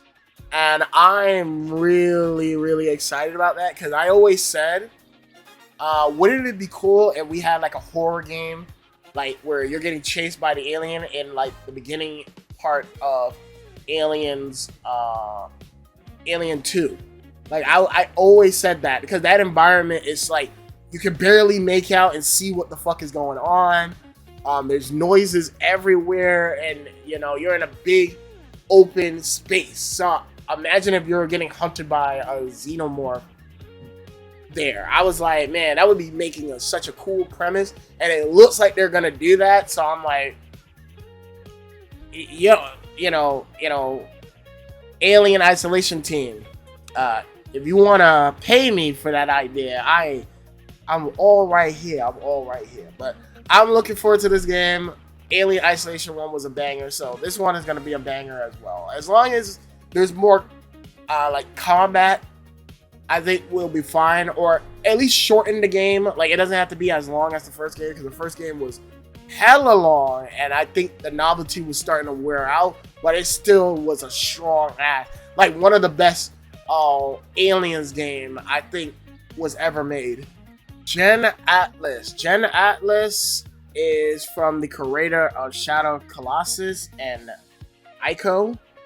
So automatically, I'm telling you right now, I'm buying this shit. I'm getting this shit. I'm excited for it. This man literally made PlayStation what it is, on a unique experience that you can't get anywhere. Looking at the gameplay for what he has so far, it looks like it's a open world like mech combat game, where it looks like you're gonna be scavenging for parts for your mech, and then you're gonna get up on your mech and you're gonna sock and block another mech, but the combat moves so slow, and I'm like, damn, this shit moving hella slow. But there's also gonna be shooting, so it's interesting from the tidbit they showed. My only critique is that I recently found out for PC owners, this will be exclusive for the I think it's the Epic Game Store, which already this game is fucked for PC audience at least, because a lot of us don't like to use the Epic Game Store. I think that was a big fuck up when fucking Remedy decided to do Alan Wake 2 and limit their PC audience. And I think it's gonna be another situation. Same thing what happened with Shenmue 3. You do this exclusive shit for Epic Game Store, it always comes with bullshit. So I don't know how I feel about that, but the game looks really good based off of everything else. So it is what it is. I'm looking forward to it. Blood Messenger.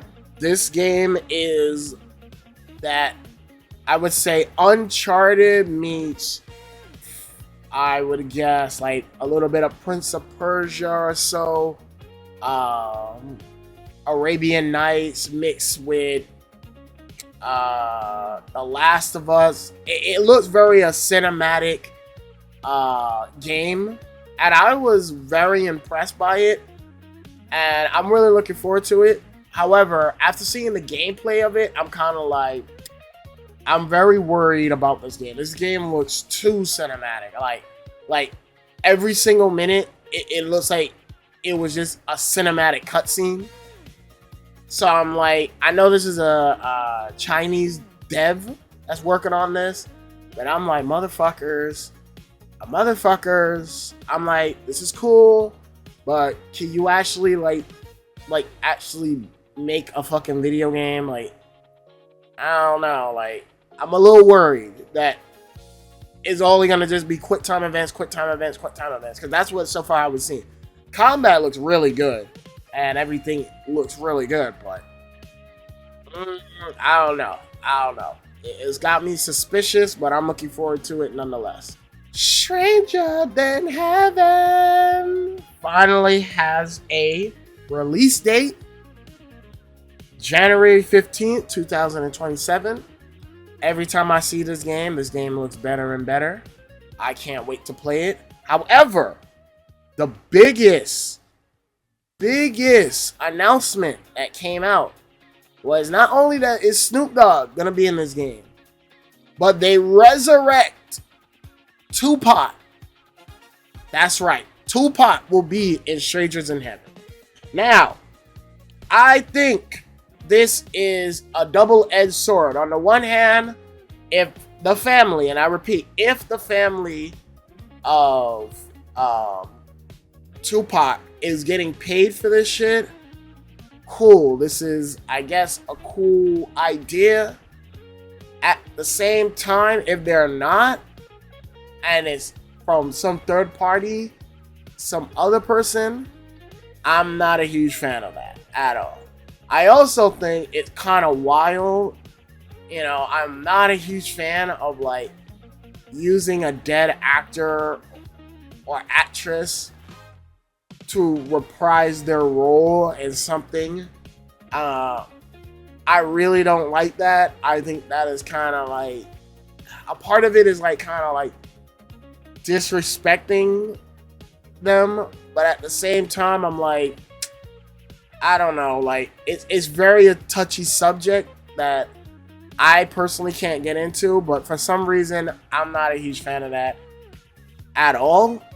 Now, if you get someone who is acting as the legendary person that has passed away, sure, but if it's like they're digitally using him and they're using AI for his voice or her voice, I am like not for that. That is my greatest concern about this, is that they're gonna use AI generated voice for Tupac instead of getting an actual actor to come in and voice Tupac. Yeah, I don't know. This is a very touchy subject, so I'm not even gonna touch this with a 10-foot pole. But overall, I think the rest of the game looks fantastic. I can't wait. Next, TMNT, The Last Ronin, developed by Platinum Games. Ooh wee! I am excited for this. Now, Platinum did make a TMNT game before, and it wasn't that great. But I do think they were rushed. So I'm going to give them the benefit of the doubt with this game. I think they can make something incredible. I know Last Ronin is really more of a dark take. So they can go all out on the gameplay of the world and whatnot. Make it even M-rated if they want to go that route. It is really, really a cool story. I'm not going to spoil anything, but it's a really fascinating story. And it has my favorite TMNT character in there. So that's all I'm going to say. But Platinum Games, I will say I'm extremely excited for this. Especially after playing Ninja Gaiden 4 and seeing what they did with that. I'm extremely excited. At the same time, I'm also kind of like worried, because one of my greatest criticism of Platinum is that they're always taking other people's IPs, but not working on their own IPs. And again, they have like fucking Bayonetta, and they have fucking Vanquish. I would prefer them make a new IP than for them to take, or what they are taking someone else's IP.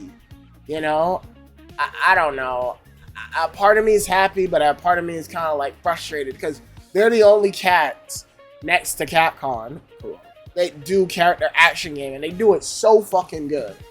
Like, if you didn't play Ninja Gaiden 4, you missed out on a banging ass game. But I wish them nothing but the best with Last Ronin. I think this is going to be a good game regardless, but I would really like for them to work on a new IP or work on an existing IP that they already have. That's just my take. Gundam Rogue Orbit. Bruh. When I saw this shit, I thought this was...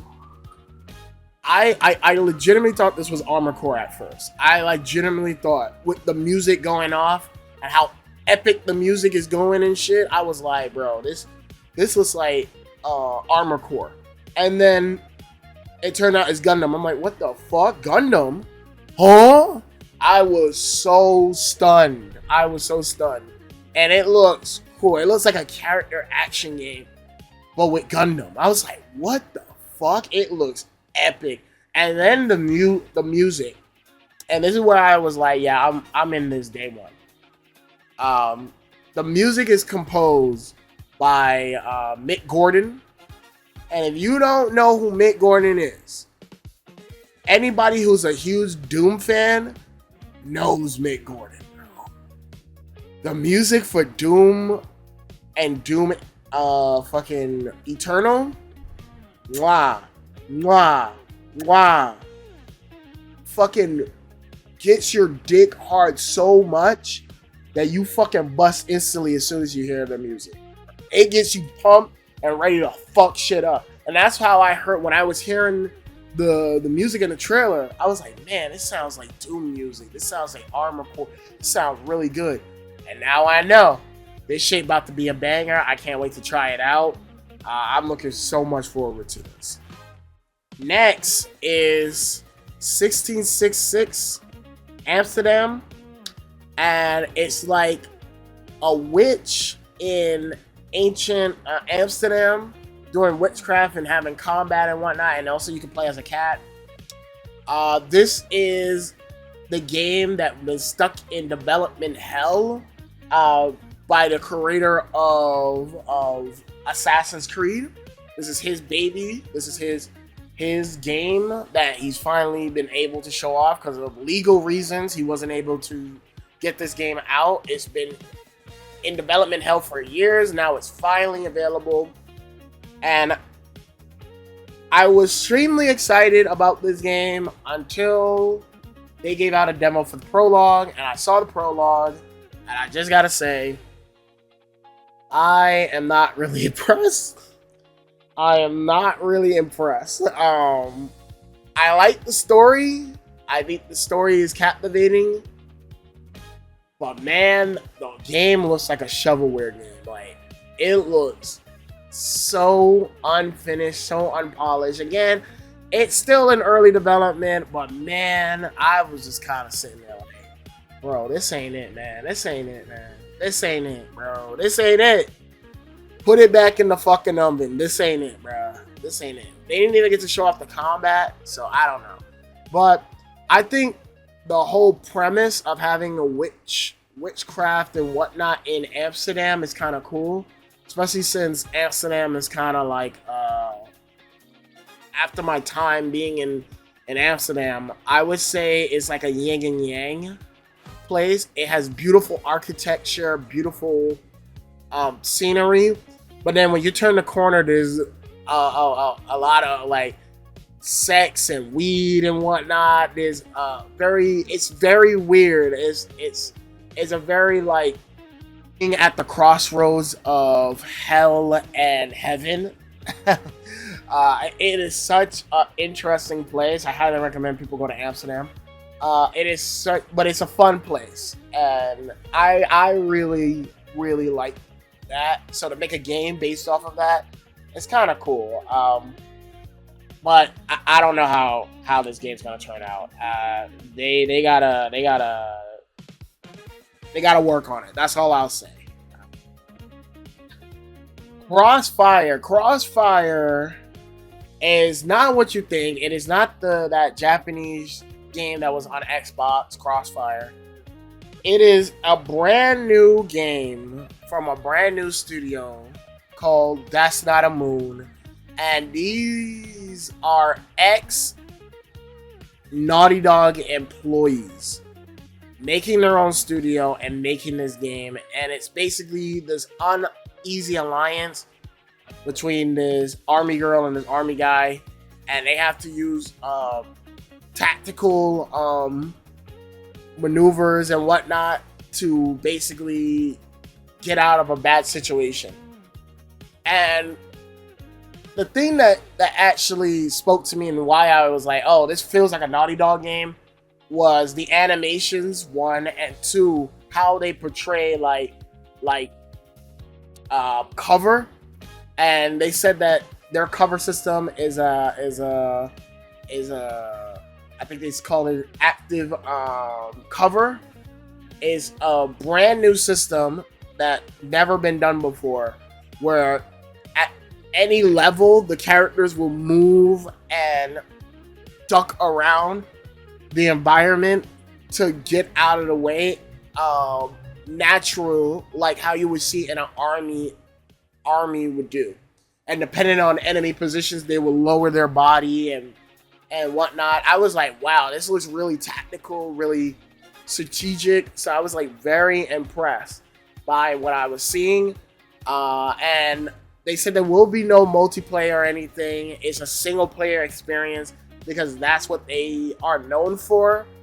And I have faith because these guys, a lot of the dev team have worked on Uncharted 2, Uncharted 1, Uncharted 3, and The Last of Us. I was like, whoa, when the main dev dudes came out and did the interviews after, they were like, yeah, we were in the video game industry for a long time, and we made like some of the most popular games, but we just kind of, after six years of in the trenches, they're like, fuck it, we want to make our own game in our own studio, and we have the budget and the time and the resources, we can do it. And I was like, oh wow, like already this game already looks promising. But it is a new studio. You never know with this stuff. Look at Mind's Eye. You know, people say one thing and then it comes out looking like a buggy mess. So, but I'm gonna keep my eye on this. This one has really piqued my interest. So, man, I can't wait. Then we have Star Wars Zero Company, August 27th. This is like XCOM. Like an XCOM game, or like if you played Marvel, Marvel Midnight Sun, where it's more strategic and you have to place your characters at a certain spot, like kind of like a strategy game. So I'm actually looking forward to this. This actually looks kind of cool. Again, ever since I played Midnight Sun, and also like fucking Fire Emblem, those games have been really getting into me, that style of games. So I kind of want to try this out. This looks really intriguing. So yeah, I'm gonna wait and see how it plays out. Can't wait for it. But then the biggest announcement that had me fucking yelling and screaming and cheering was The Wolf Among Us 2 is still coming. I totally forgot about this game, that they actually did announce this. So I'm extremely happy that it's still alive. And it's coming next year. They haven't given a release date. But they said to hold you out, there'll be a remaster of the first game. So I don't think I own it on PC. So to have it, man, again, remastered would be awesome, and I'm gonna replay it. I cannot wait. If you've never played The Wolf Among Us, you need to. It is so fucking cool, so good. Please go check it out. It's so good. And last but not least, The Blood of the Dawnwalker. It showed a new trailer, and this trailer kind of pissed me off. The game looks absolutely way better than what they showed off. It looks like it's coming along so well. It's coming out September the 3rd. I'm extremely looking forward to this. However, they spoiled something that I don't think should have been spoiled. They spoiled that the main character is gonna end up in modern time, like because he's a vampire. You're gonna eventually go to modern times, so the story takes place throughout centuries, and I'm like, why would you spoil that? That is such a cool premise. Why would you spoil that? That's almost like spoiling like the twist of Lords of Shadow. Like, I don't know. Like, I don't know what they were thinking. I don't know if they just want more people eyes on this. But the game already looked good and looked cool. So again, I'm a little disappointed. But the game does come out September the 3rd. And that is it with the Summer Game Fest portion. As I stated before, if I can sum up this event in one word, I would say is sensory overload. Like, I guess that's not one word, but you get my point. Sensory overload is the phrase I would use for Summer Games Fest. Jeff pulled out no stops. This event had a game that at least would speak to anybody. Hit after hit, bangers after bangers. Fucking Capcom came out swinging, and then there were like other games. It was just fucking amazing. Again, Final Fantasy VII Revelations looked awesome. Virtua Fighter 6 Crossroads look extraordinary. So again, there's a lot of great games coming, and I want to give Jeff his crown. I don't even know how the Game of the Year show is gonna work. Maybe we'll see more of this, but man, like, I'm impressed. A lot of this stuff was impressive, so I want to give Jeff his flowers. Can't wait to play a lot of these games. So if I had to rate it, I would give it a 9 out of 10. I really thought the pacing, the amount of games that spoke to everybody, or spoke to me at least, was extraordinary. Again, really fucking great presentation. Chef fucking kiss. Jeff Keighley, Mountain Dew guy, you have my stamp of approval. But now we go into Microsoft and see what Microsoft had to say. What was their answer to Sony and the Summer Games Fest? Xbox, it is your turn, and whoo, I gotta say, Xbox for a while has been struggling. It made some few comebacks here and there, but man, the old leadership was really fucking Xbox over. But new leadership is in, and this is their first time doing a Xbox showcase. And I gotta say, if I could use one phrase to describe this Xbox showcase, I would say a return to form is the best way I can to describe this showcase, this conference. I'm very happy with what Xbox is doing. However, I do think this is the weakest of the Summer Game Fest conference. Even though there were a lot of great games, I do think Sasha Kaye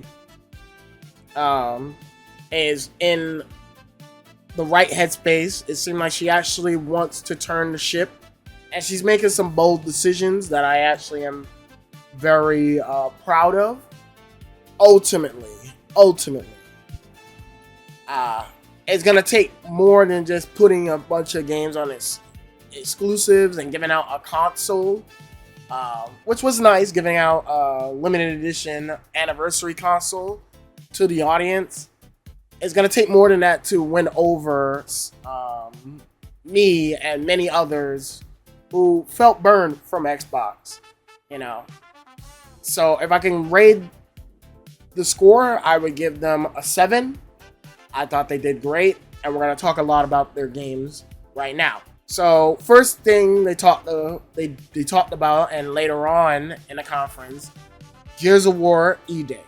Now, as a hardcore Gears of War fan, this is why I say this feels like a return to form. This game in particular feels like a return to form for Gears. I would say Gears 4 and 5 were good games, but they were missing that crunch, that feel, that rawness of Gears. And in this game, it feels like they're bringing it all back.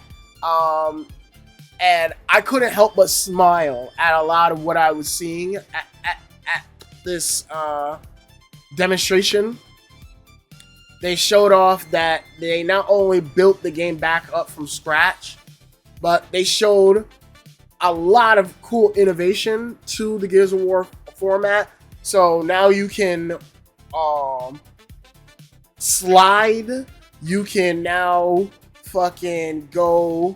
They zoomed out the camera when you're running, so it looks way more focused, and you can actually see where the fuck you're going. Unlike usual Gears, you couldn't see when you're running. You can now jump over and leap over obstacles. Again, nothing of this is different or new or anything we haven't seen from our other shooters. But for the Gear formula, adding those stuff is really cool. So I want to give them tons of props for that.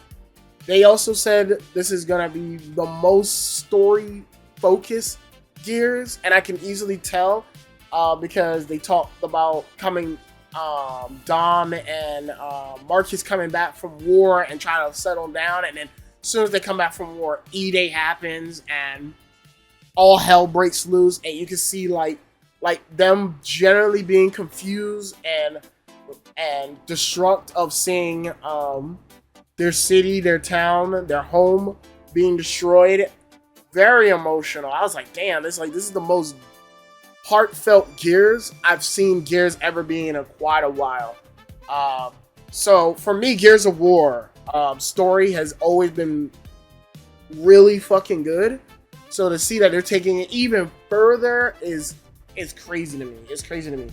They showed also the indestructible environments. This is something they had with the other games, but now there's even more, and it looks hell of impressive. They even talked about how this game on consoles is gonna run 60 when you're playing single player, but when you go to multiplayer, it's running 120. That's cool. High frame rate for shooter is great. And overall, I was just impressed by this.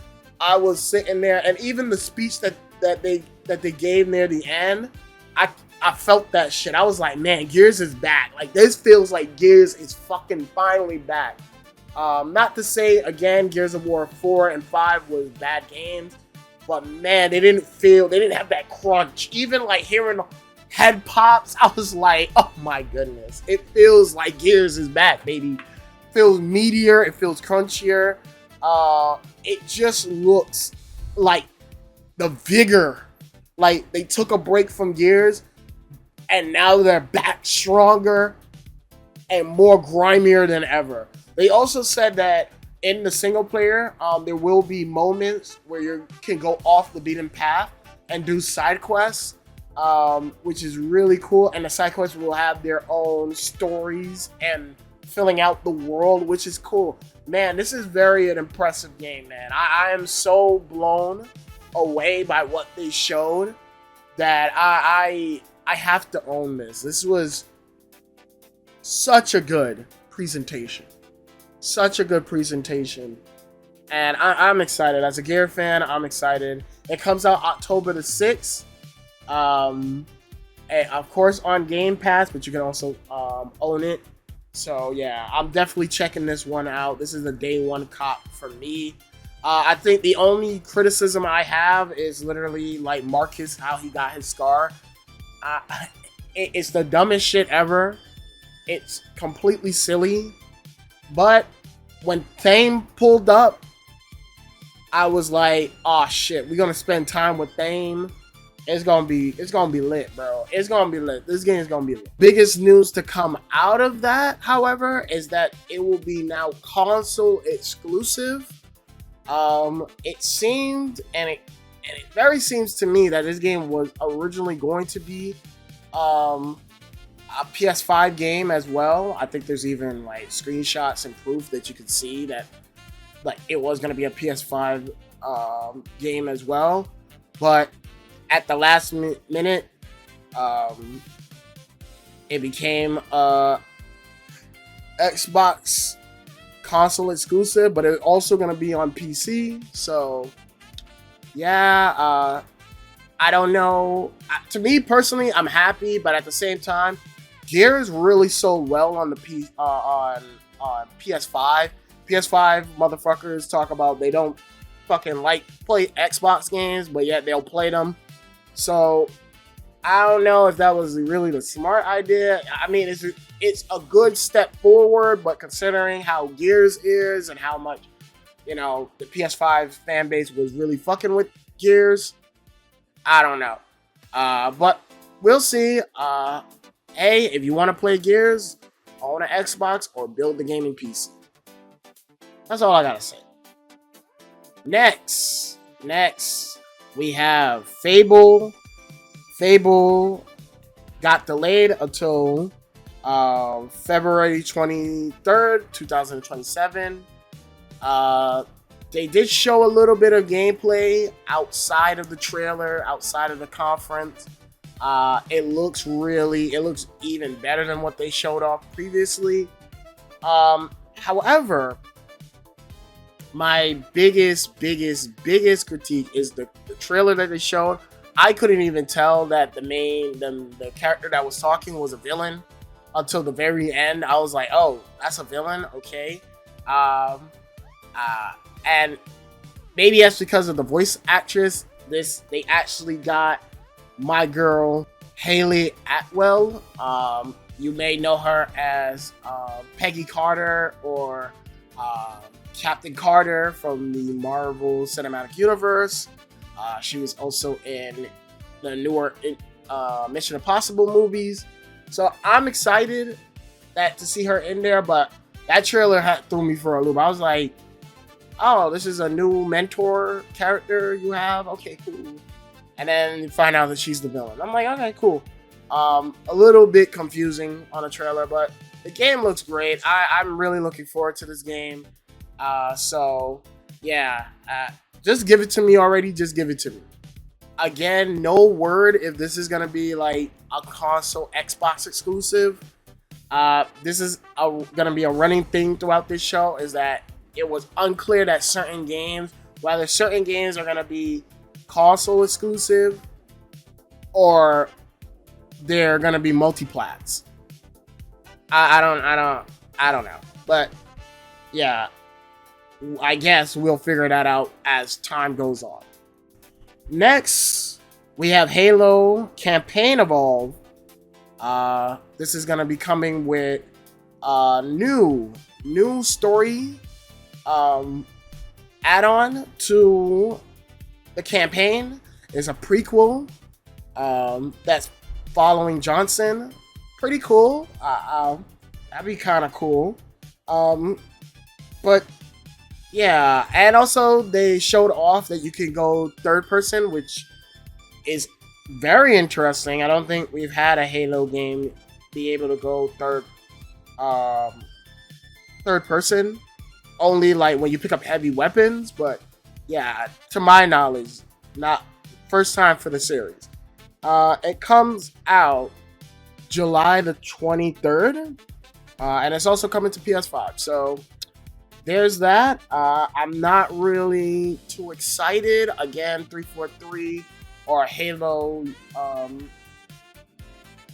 Studios hasn't really earned that type of like excitement for me. They've been dropping the ball, been inconsistent a lot. So, you know, even though I really enjoyed Halo Infinite's multiplayer, they've been dropping the ball a lot. So I don't really trust anything they really do quite yet. Next, Persona 4 Revival. Now, for me, this game means so much to me.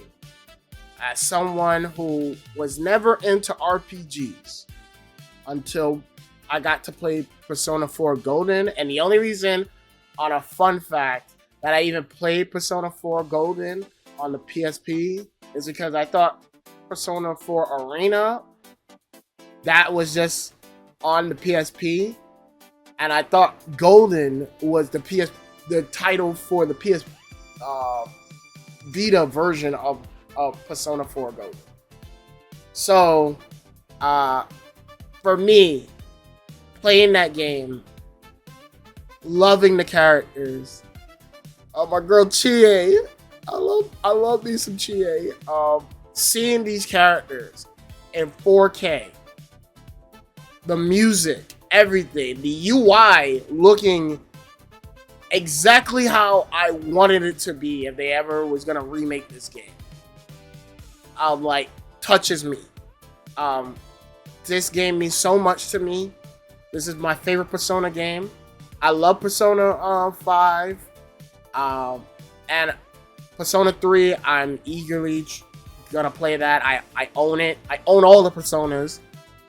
But this game speaks to me the most. And it touches me the most. So I'm so excited for this. It looks phenomenal.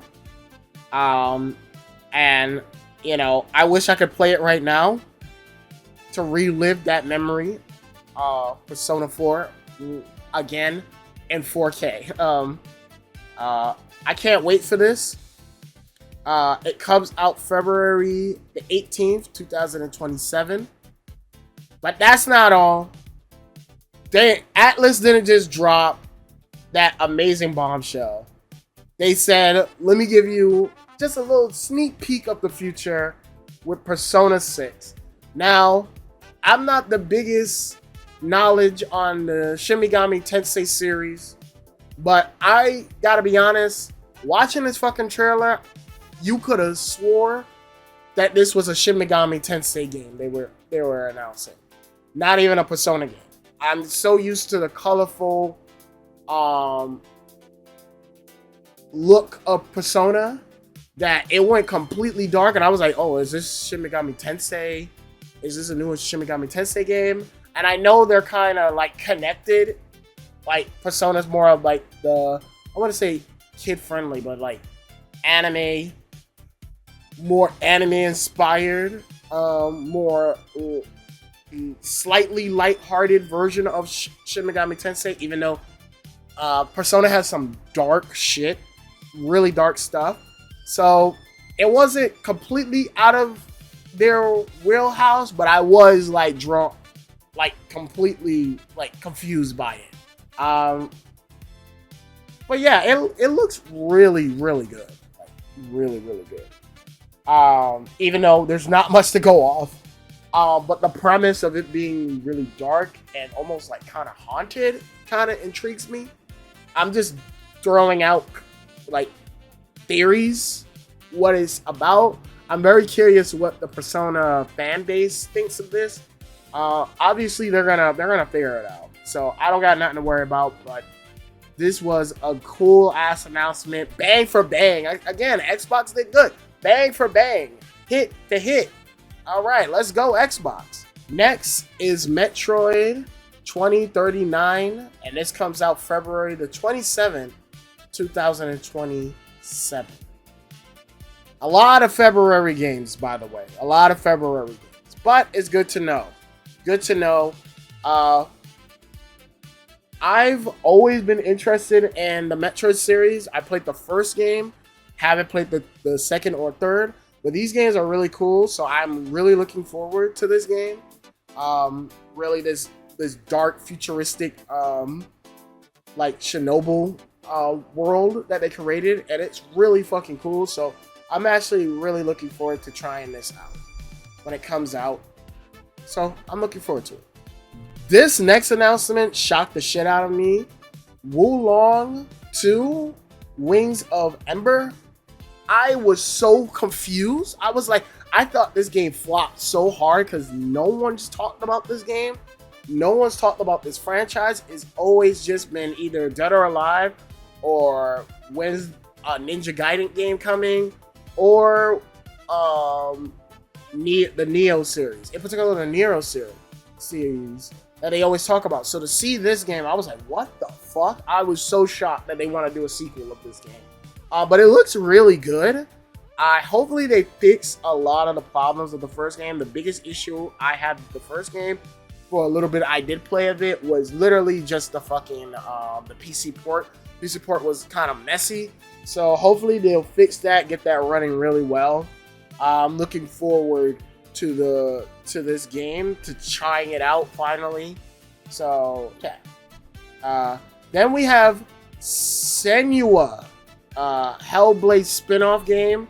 They said that this game was going to be way more focused on combat rather than a full narrative experience game like the last two games. So that's actually good because, again, this is Ninja Theory. They did work on fucking Devil May Cry, DMC Devil May Cry. So this is finally their chance to finally like show off the combat of the games, because the combat's to me always been bare bones because they always focus on the story and talking about mental health and whatnot. So for them to finally flip the switch, finally focus on gameplay, good. Finally. Next is Doom, the Dark Ages Revelations DLC. This comes out July the 7th. And you get a fucking spear and you can use your shield. I'm on this shit, alright? I just gotta beat Doom Eternal. But I'm all in for this shit, alright? This game is my shit. Alright, Doom is my shit. Don't ask me why I didn't play Doom Eternal yet. Fuck you, I've been a busy man. But Doom 1 was good. I'm glad that they're adding more content. So for me, I'm looking forward to this. Can't wait. Next, this game is a blast from the past. Sega came out of nowhere and started swinging with Crazy Taxi World Tour. Ooh, I am excited for this. This is a throwback to my childhood. Crazy Taxi is such a cool game, a fun game. They even got the music of Crazy Taxi back. I'm excited. I'm thrilled. The only criticism I have of this game is the behind the scenes stuff of using AI. From what I gathered, they use a little bit of AI for this game and then deleted it. I don't know how I feel about that. I don't know if that's the right call, but it's good to see that Sega hasn't forgotten their old franchises. Again, I thought Shinobi coming back was awesome. Now to see Crazy Taxi come back is awesome. Streets of Rage coming back was awesome. I want more of this. Now we need Golden Axe to come back, baby. We need Golden Axe, and we're in there. But yeah, I'm looking forward to this, and I can't wait. Let's just not hear any more bullshit about the fucking AI shit. Next one, Magician, The Devil's Deal. Now, this was like BioShock in a weird ass amusement park. I'm down for this. It was giving me Clockwork Revolution vibe, but also BioShock vibe. So I'm totally down for this. Can't wait to find out more information about this game. And the game of the show for me, ooh-wee, Castlevania Belmont's Curse. It's finally getting a release date. I cannot wait for this. October the 15th. I will be there. They showed off the artwork. Oh my god. It's not classic Castlevania artwork. I know. But man, does it still look fucking good. Man, it looks so good. I'm so happy to have a Castlevania game in some capacity coming back. They showed off character portraits of the characters. Everyone looks cool. But man, my boy Trevor Belmont looked fucking sick. He looks sick. And I'm glad it's not the anime, the Netflix version. I was worried they was going to use him as a base. No, he looks raw. He looks real. I'm like, fuck yeah. Like, let's fucking go, man. This game is looking peak. I know some Castlevania fans are kind of like, oh, it doesn't look like a Castlevania game. It looks like a Dead Cell game. I'm like, yeah, it does look like a Dead Cell game because the Dead Cell developers made this shit. I don't give a fuck. I'm just glad Castlevania is back. But then a game that I never thought in a million years I would see come back.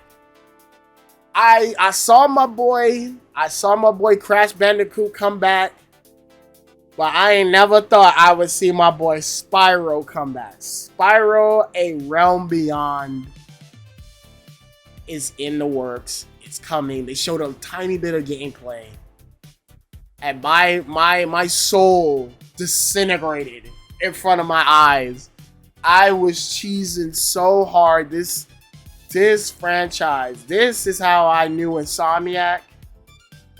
So to see this game come back, and also, you know, you're watching Wolverine and see how far they've come, it blows my mind. And they got the original voice actor to come back for Spyro. Oh my goodness, I'm touched. it almost brought a tear to my eye. This is a blast from the past. I cannot wait for this. I cannot wait for this. And then they finally showed off more gameplay of Clockwork Revolution. This is a day one cop for me. I'm buying this. I'm purchasing this. I'm playing this. It's literally BioShock Infinite with more guns, more decision making. I can't wait for this. However, they announced that the game does not have a release date, but it will be coming console exclusive to the Xbox Series consoles. For me, and I'm going to repeat it again, that is cool. I do not mind that. I do not care.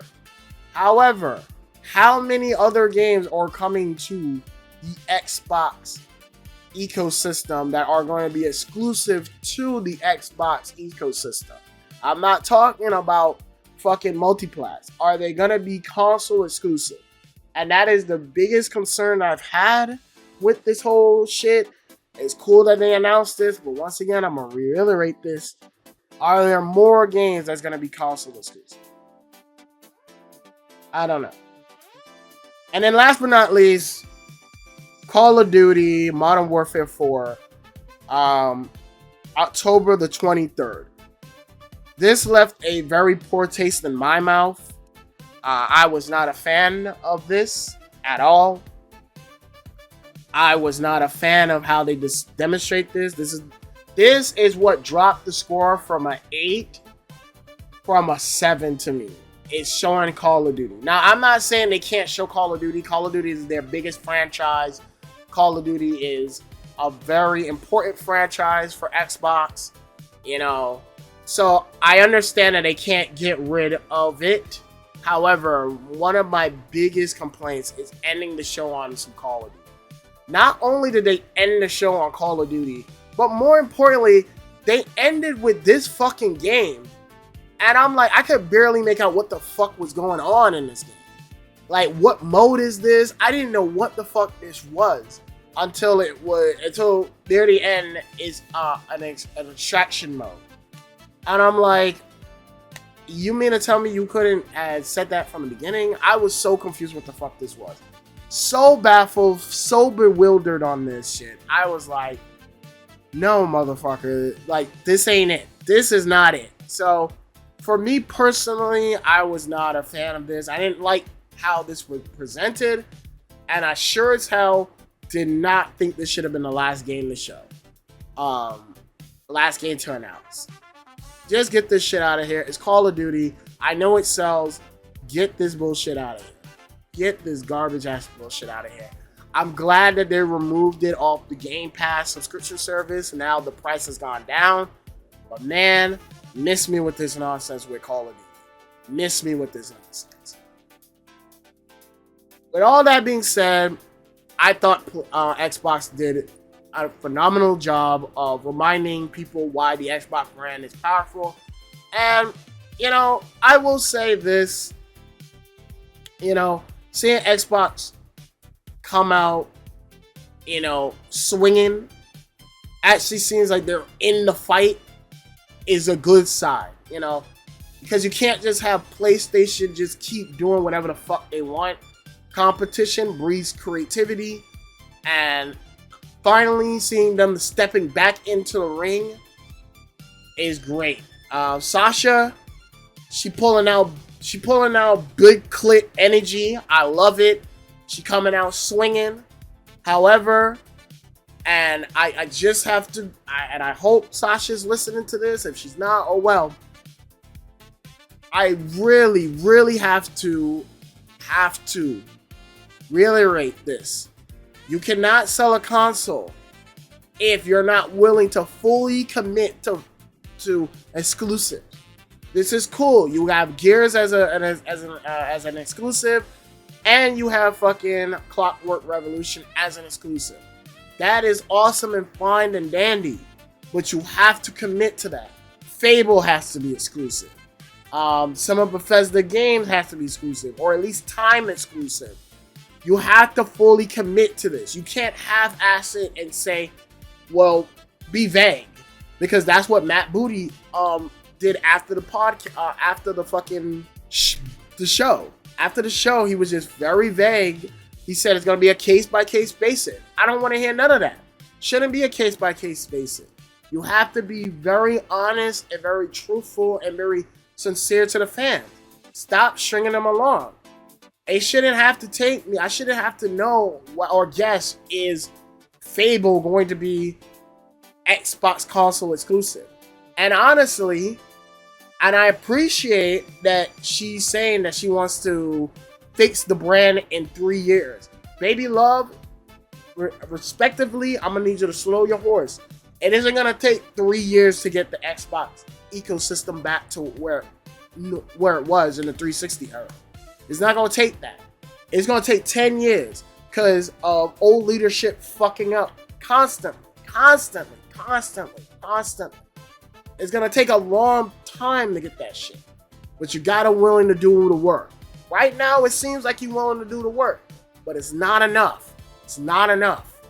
Not enough. So I'm glad that Xbox fans are happy. I'm excited for the future of Xbox. It's looking a little bit more promising. We steered the ship back, but now we gotta now head on a course. We need to get on the course now to the destination we need to get on. All right, so I thought this was a good showcase, but I have to say it was the weakest. If I had to rate it, I would give it a 7. Really good showcase, but again, Xbox is still not. They're not being transparent with people on what is gonna happen with some other games. And for me, that's just not good enough. With all that being said, however, now let us finally move on to the final showcase. A new challenger has entered the ring at the last second. Nintendo pulled up to the fight. And it's finally time to talk about the Nintendo Direct, the final one. Now we get to Nintendo. And Nintendo had their Not-E3 Summer Game Fest.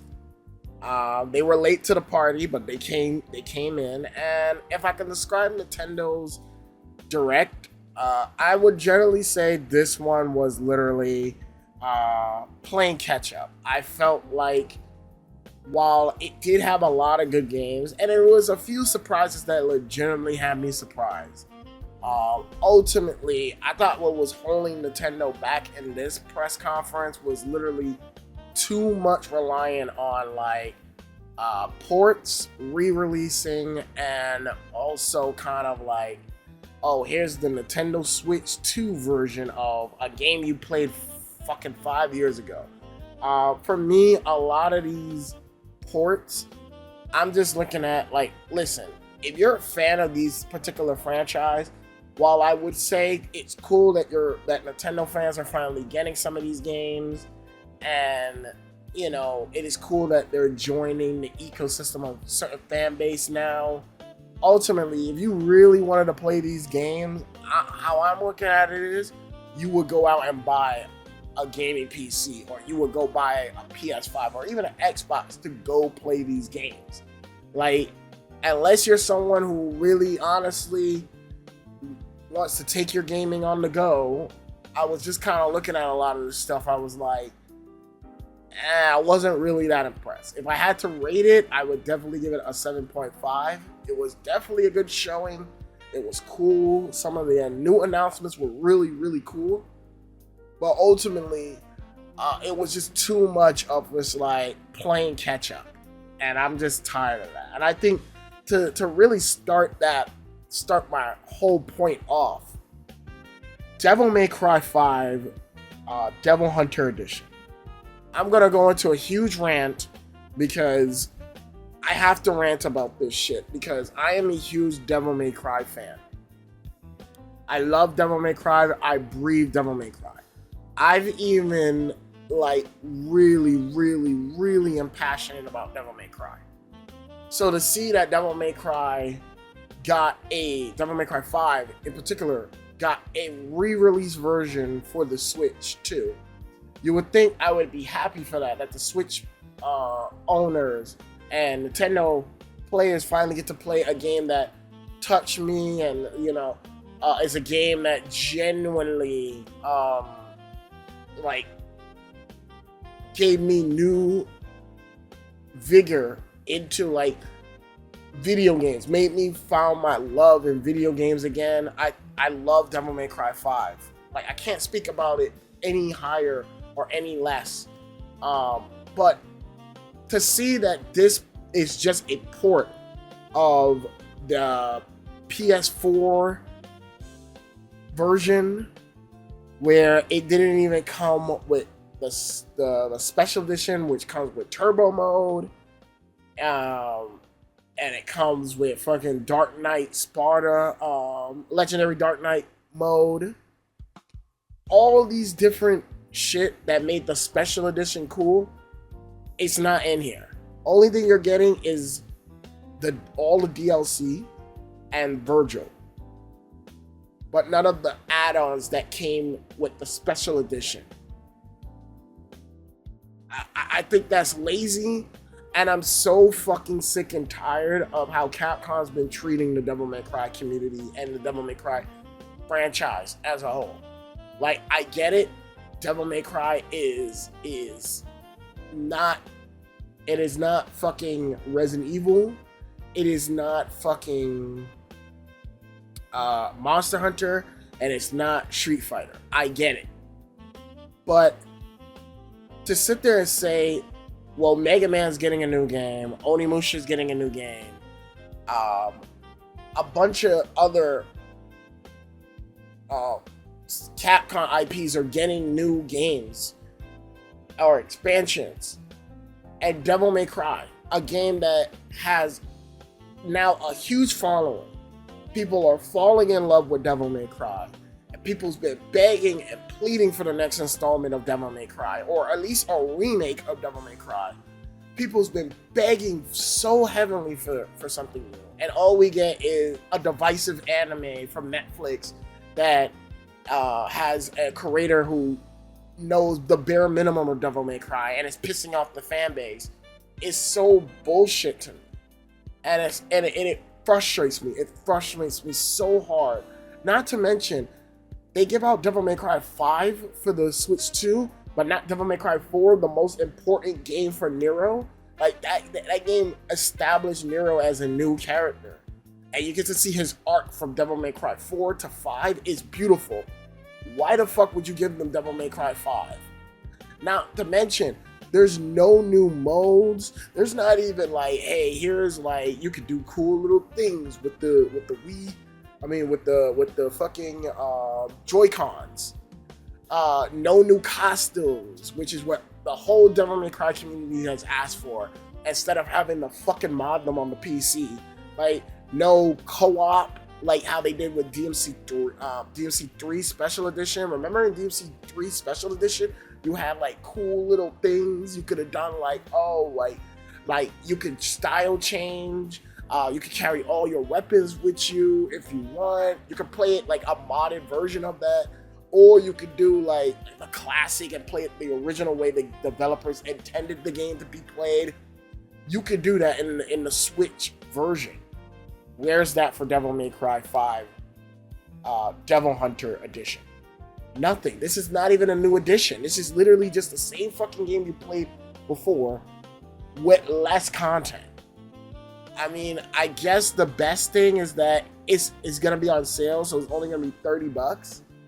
But I'm just kind of sitting there, I'm like, why would I purchase this when I could go on the PC, go surf the internet, find the keys.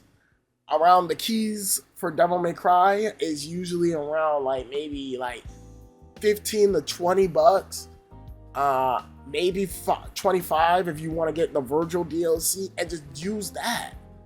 Like, this is just like crazy to me, and I'm so disappointed, and it's an insult to not only just the Devil May Cry community, but to the fucking Nintendo fans. Like, this is what I've been saying about this conference. It was just like nothing but like, here's re-release, here's re-releases, here's re-releases. But I'm just kind of like looking at some of these re-releases, and some of them are not essential, and this is a prime example of it. I feel very insulted as a Devil May Cry fan to see this game, and that is all we're getting. Not even Trish and fucking Lady is playable. You would think after seeing the anime, people would be like, oh my god, I can't wait to play more as Lady. Like, oh, and the developers were like, okay, let's add Lady. Let's like quickly add some moves for Lady. Even make her busted if we have to.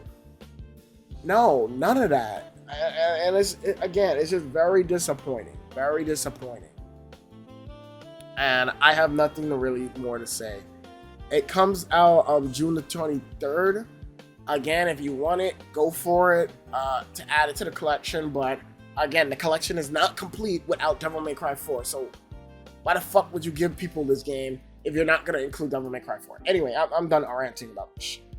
On a positive note, one thing I will give Capcom a positive note, Dragon's Dogma 2 fucking Dark Arisen is finally coming. And at first I was confused. Is this like is it just a Switch 2 port of Dragon's Dogma 2? No, this is Dragon's Dogma 2 plus the Dark Arisen DLC. And I was like, what? They worked on DLC for this game? And I'm just extremely happy because for those that don't know, Itsuno-san, the creator of Dragon's Dogma and who worked on the Devil May Cry series, left Capcom. So it was always up in the air, will they even do anything with Dragon's Dogma? But they didn't forget the Dragon's Dogma community, which is so good. Which is, again, this is double-edged sword where I'm pissed that they forgot about us, the Devil May Cry community, who's been loyal and patient and been waiting for a new Devil May Cry. But yet, when it comes on to Dragon's Dogma 2, they remember Dragon's Dogma, which is crazy.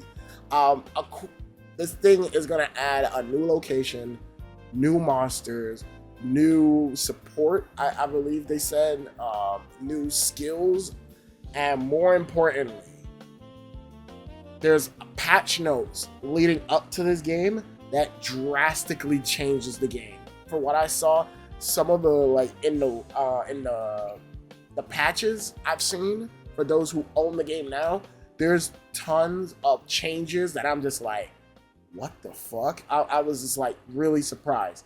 I wonder how the community is gonna feel because a lot of those changes I saw fundamentally goes against what Itsuno-san was doing with the game. So I'm very interested on like how the fan base is gonna take it. But overall, I'm happy that this game is getting love. Even if it is gonna be kind of maybe a swan song for them, I'm kind of glad that this game is getting some love. It comes out October the 9th for all consoles, including, of course, the Switch 2. And that also includes the DLC. The DLC comes out October the 9th. So I'm looking forward to finally playing Dragon's Dogma 2, since I didn't get the chance to play it. Next, this is for my Xenoblade fans. Xenoblade Chronicles series, Switch 2 edition added a bunch of cool different stuff. Not only for Xenoblade 1 and the other games that they up-res the look of the cutscenes. They finally are running in 4K or so, or 1440p. But some of them even have cool features, like in Xenoblade 1. Usually it takes you a while to swim. They added a hoverboard so you go zooming fast in the water. I was like, thank you, Lord. And Xenoblade Chronicles 2, I think we're getting more class or more teammates, which is cool. And then like Xenoblade Chronicles 3, we're getting a fucking like a battle mode where you just go wave after wave of fighting enemies. I'm like, that's cool. All right. Again, cool new additions that I actually want to give them props for. That actually is a cool announcement for these. The release dates for some of these For the digital versions, if you just want the digital versions, for Xenoblade Chronicles 1, you can get it right now. For Xenoblade Chronicles 2, comes out July 30th. And for Xenoblade Chronicles 3, you can get that December the 3rd. For physicals, they're different dates. So I'm not going to go through that because I ain't going to do all that research. I'll probably put put it on the fucking screen right here. And yeah, I'm gonna be paying for the digital versions, and they're only $10 each, so $30. So I'm looking for that. I'm looking forward to replaying, at least playing the DLC of Xenoblade Chronicles 2, which is also getting enhanced features for the Switch 2. So I'm looking forward for that, and then jumping into Xenoblade Chronicles 3. But that is not all they announced of Xenoblade. That is not all. We are getting a new game in the Xenoblade Chronicles franchise. It's called Xenoblade Genesis. And I'm not gonna lie, when I first saw this shit, I thought this shit was Fire Emblem. The way how the art style looks so different from what I'm used to seeing in a Xenoblade game. It looks vastly different. And the way how the characters was looking and whatnot, and the outfits, I was like, this is some Fire Emblem shit right now. This is some Fire Emblem shit, right? But there were tons of nods that my friends pointed out of how it connects to Xenoblade, and I was like, oh, okay, this is really Xenoblade. Because I was so confused. But I'm totally looking forward to this. Again, I love Xenoblade. I'm not like the hugest fan of the franchise like my friends. Like my friends go hard as a motherfucker for Xenoblade, but I love me Xenoblade 1, Xenoblade 2, not so much. It's alright. I can't need to play the DLC of Xenoblade Chronicles 2 DLC. Man, I'm looking forward to playing Xenoblade Chronicles 3. Everyone said that shit is a banger. So, I'm looking forward to this. It's more Xenoblade. I think I own all the Xenoblade games digitally, so I'm looking forward to this. So, let's go. More Xenoblade. Woohoo! Next, we got Fire Emblem 4-channel waivers. Bro, it's Fire Emblem. I'm there day one. This is like the sequel to fucking Fire Emblem 3 Houses. I love 3 Houses, so I'm in this shit day one. There's not much to say. It looks like Fire Emblem. It looks good. It looks amazing. I love me some Fire Emblem. I'm gonna be playing this shit day one. It comes out September 17th this year. Oh boy, I'm gonna try to see if I can fit it in. But I'll be playing some goddamn Fire Emblem. I can't wait. Next is a game that I'm actually kind of shocked that I kind of want to try out. Is One Piece Grand Gourmet. It comes out October the 23rd. And honestly, I was just watching this. I was like, this is kind of cute. I kind of like it. It's Shanji just cooking meals for people and making a restaurant and shit. I was like, you know what? I'm not even the hugest One Piece fan, but I want to kind of try this out. Seems like a good palate cleanser type of game, and sometimes you need those type of games. You need those type of games to cleanse your fucking soul after playing a lot of crazy games. Especially me, I've been playing a lot of Resident Evil games, so I need a good palate cleanser, and this is the fucking game right here. I'm gonna be on this shit. So I'm looking forward to this. A cool announcement for the Nintendo Switch Online is that they're going to be having a limited edition challenge for Donkey Kong.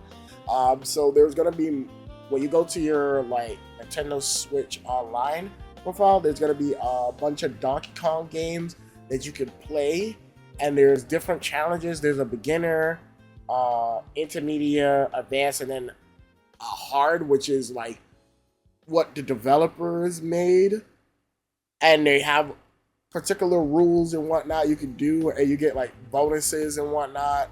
It looks really cool. That's actually a cool idea. I wish more games would do this, or more like, especially like Insomniac or other PlayStation games would do this. Like developers would come in and be like, "Hey, here's the save point from this particular game. Do this challenge that we, the developers, made just particular for you, and you get some rewards or whatever." That would be awesome. And it comes out. It's available now until September the 1st, so you have time to go play this. And yeah, I'm looking forward to this. There is also a Donkey Kong Bonanza / Super Mario Brothers 40th anniversary time collab, where you can have Donkey Kong dress up as Mario and whatnot, and the whole stage is a homage to like Donkey Kong. I mean, to Mario. That also looks cool, but it again is a time collab. So it's available now, and it comes in different ways, but then all of it ends on September 1st. So go and play it. I kind of wish they would keep it. Hopefully it'll let you keep the outfits. But yeah, like I'm really like happy for this. Next game was a game that I originally played on the PSP, but now it's getting a re-release with more content, called Muramasa Revenant Blades. I used to play this on my PSP and on my PS Vita, and this game was hella fun. So I'm really looking forward to playing this game again. They added more content, more characters to play as.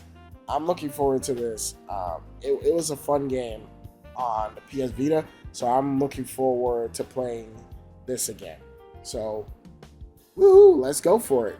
Star Fox, my boy, Fox McCloud, the GOAT. Star Fox comes out June 25th, 2026. Comes out very soon. I'm looking forward to this, even though this is, technically speaking, the 1000 fucking remake of the original Star Fox game. I'm looking forward to it because I'm looking forward to playing some Star Fox. Especially after seeing him in the movie, I'm definitely looking forward to this. I'm not a huge fan of the designs, even though I get what they're trying to be. They're trying to be based off of the puppets. But like seeing certain characters look fucking weird, bro. Some characters going realistic, but whatever. I can't wait for this game. Cannot wait. Then, to me, the most exciting announcement, the announcement of the show for me, was Final Fantasy Resonance. Ooh wee. Now, if you don't know why I'm excited for this is a classic Final Fantasy game. And meaning it is going back to its root. It's going back to pixel art, sprites, and it's a regular JRPG. Turn-based. So that means for people who constantly bitch and complain and whine and complain and whine and complain again that Final Fantasy has not gone back to turn-based RPG, and that you want a classic Final Fantasy game, send Square a fucking message. Send Square Enix, I should say. My bad. Send them a fucking message that you want a Final Fantasy, a modern, new Final Fantasy game to be like this game, but with 4K graphics and character models that look 4K.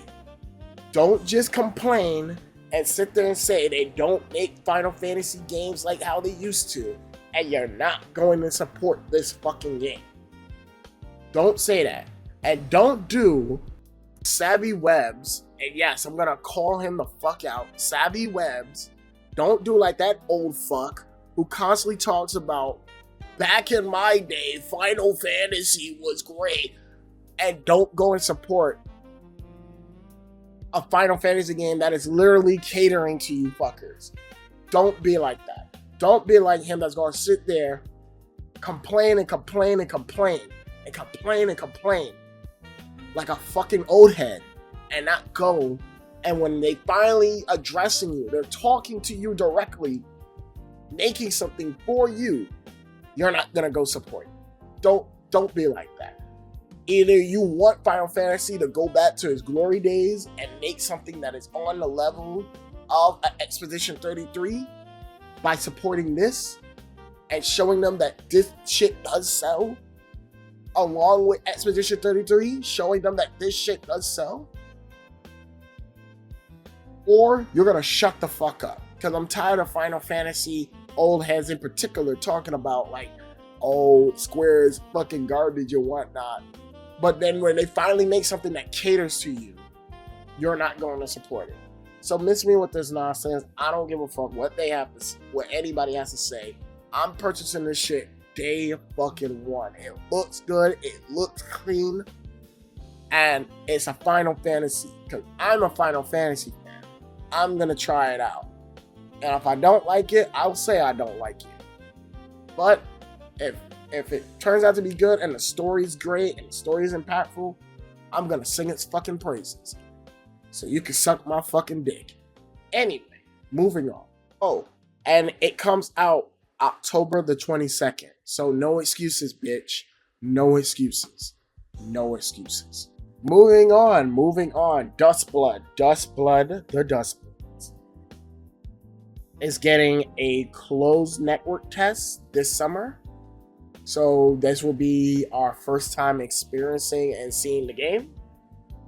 I'm looking forward to this. I know I'm not going to get in because it is a closed network test. So for those that could get in, I can't wait to see your impressions.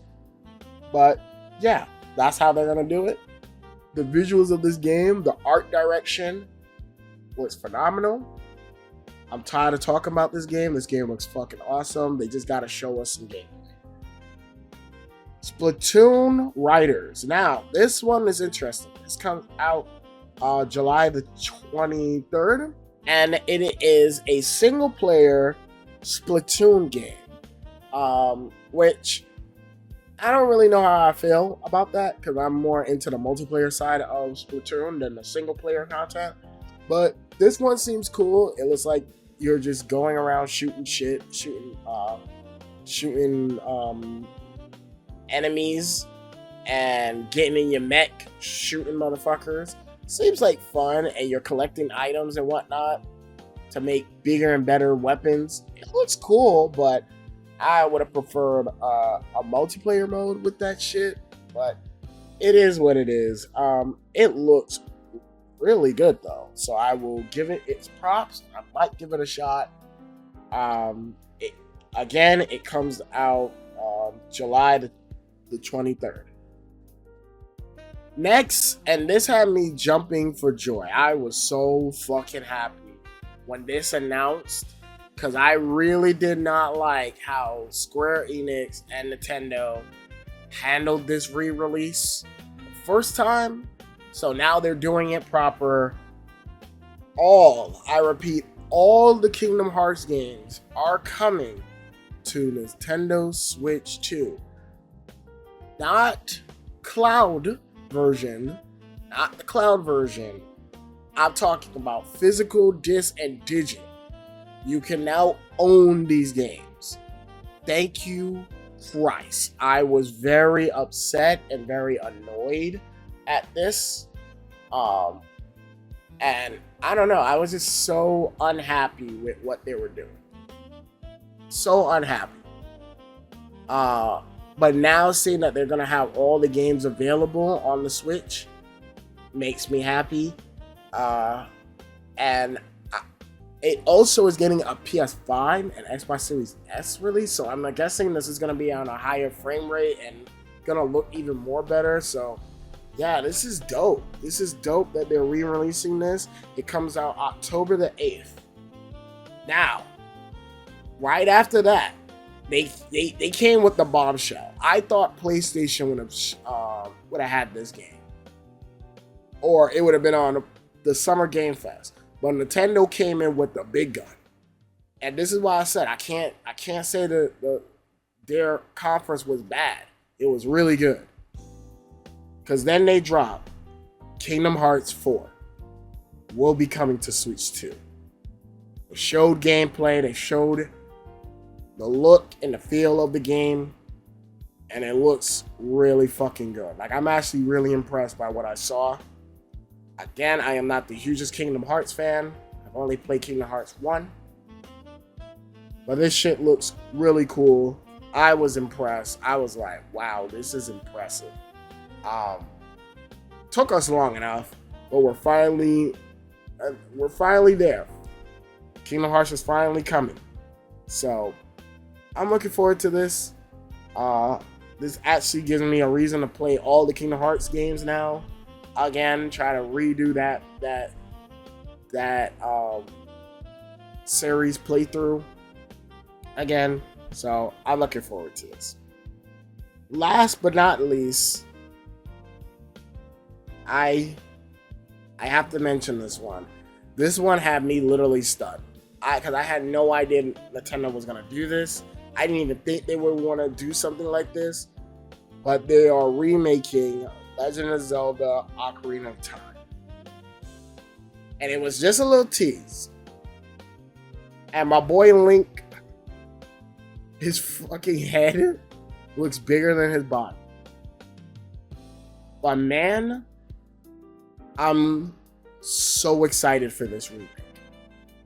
And the reason is because Ocarina of Time is an all-time classic.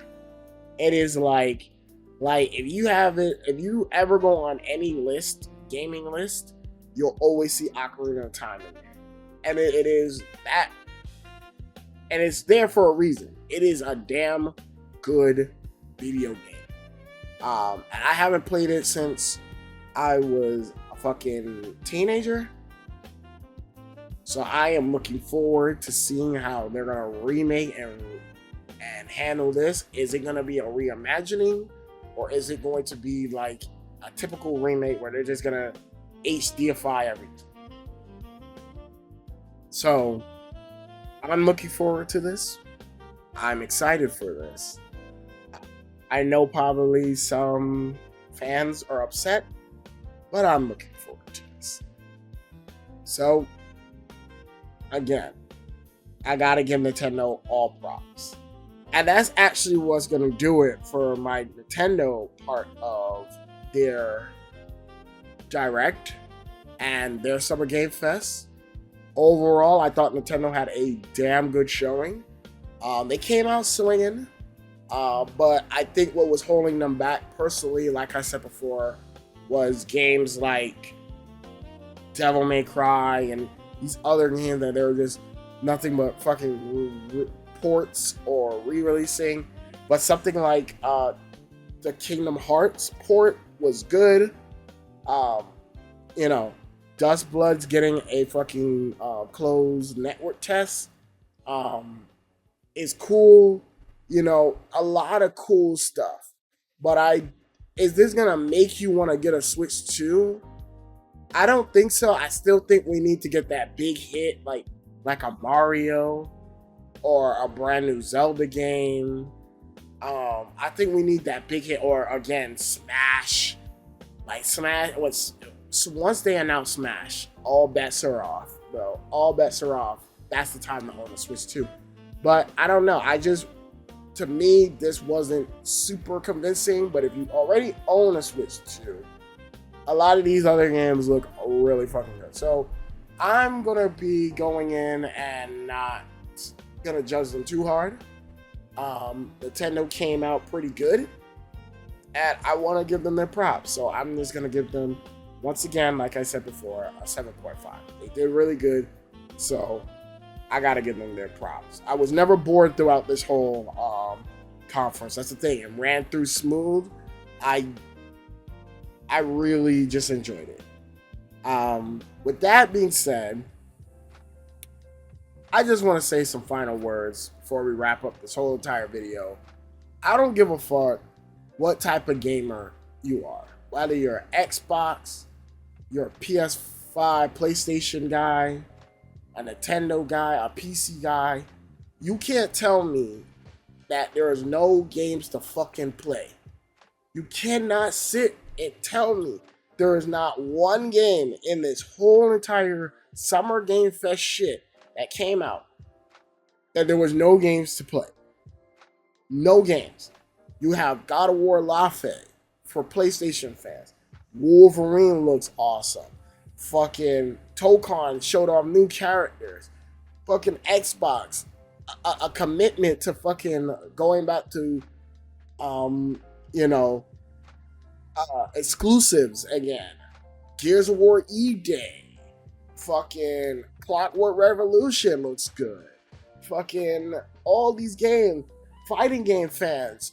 Fucking Tifa is coming to Street Fighter fucking 6, bro. Like, Virtual Fighter 6 is kicking ass. It's not even out yet, and it's kicking ass. All right? Stellar Blade 2, someone like me who's been very vocal about the first game, looks incredible. Like, there is so much games to play. Nintendo, again, fucking Fire Emblem, a new Fire Emblem game, a new Xenoblade game. Bro, there's so much games to play. So much games. September is stacked. Everyone's running away from GTA. So again, Summer Game Fest was amazing this year. This was sensory overload. And I'm just so happy that we gamers are being fed. No matter what, you are being fucking fed. And that is such a good thing. And there's a game for everybody this year. And even next year, there's even more great titles. So again, when people say that there's no gaming is dead or that there's no games to play, I need you guys to get out y'all gun and ball gamer ass attitude and look at these amazing fucking titles that's coming. Because this shit, peak fucking cinema. Anyway, that's going to do it for my recap. I know this was a very long video, but again, if you're new to the channel, just comment. Let me know, what are some of your most anticipated games? After hearing this big ass list, what games are you most looking forward to? Comment below, let me know. And as always, more videos are coming soon. It's your boy, Mr. Degenerate, signing out. Have a good one, my little degenerates. Prepare that wallet, because your ass is going to be a bro. I hope you like eating ramen. I hope you eat instant ramen, because you're going to need it for at least a good 3 months. You're going to need it for some of these games.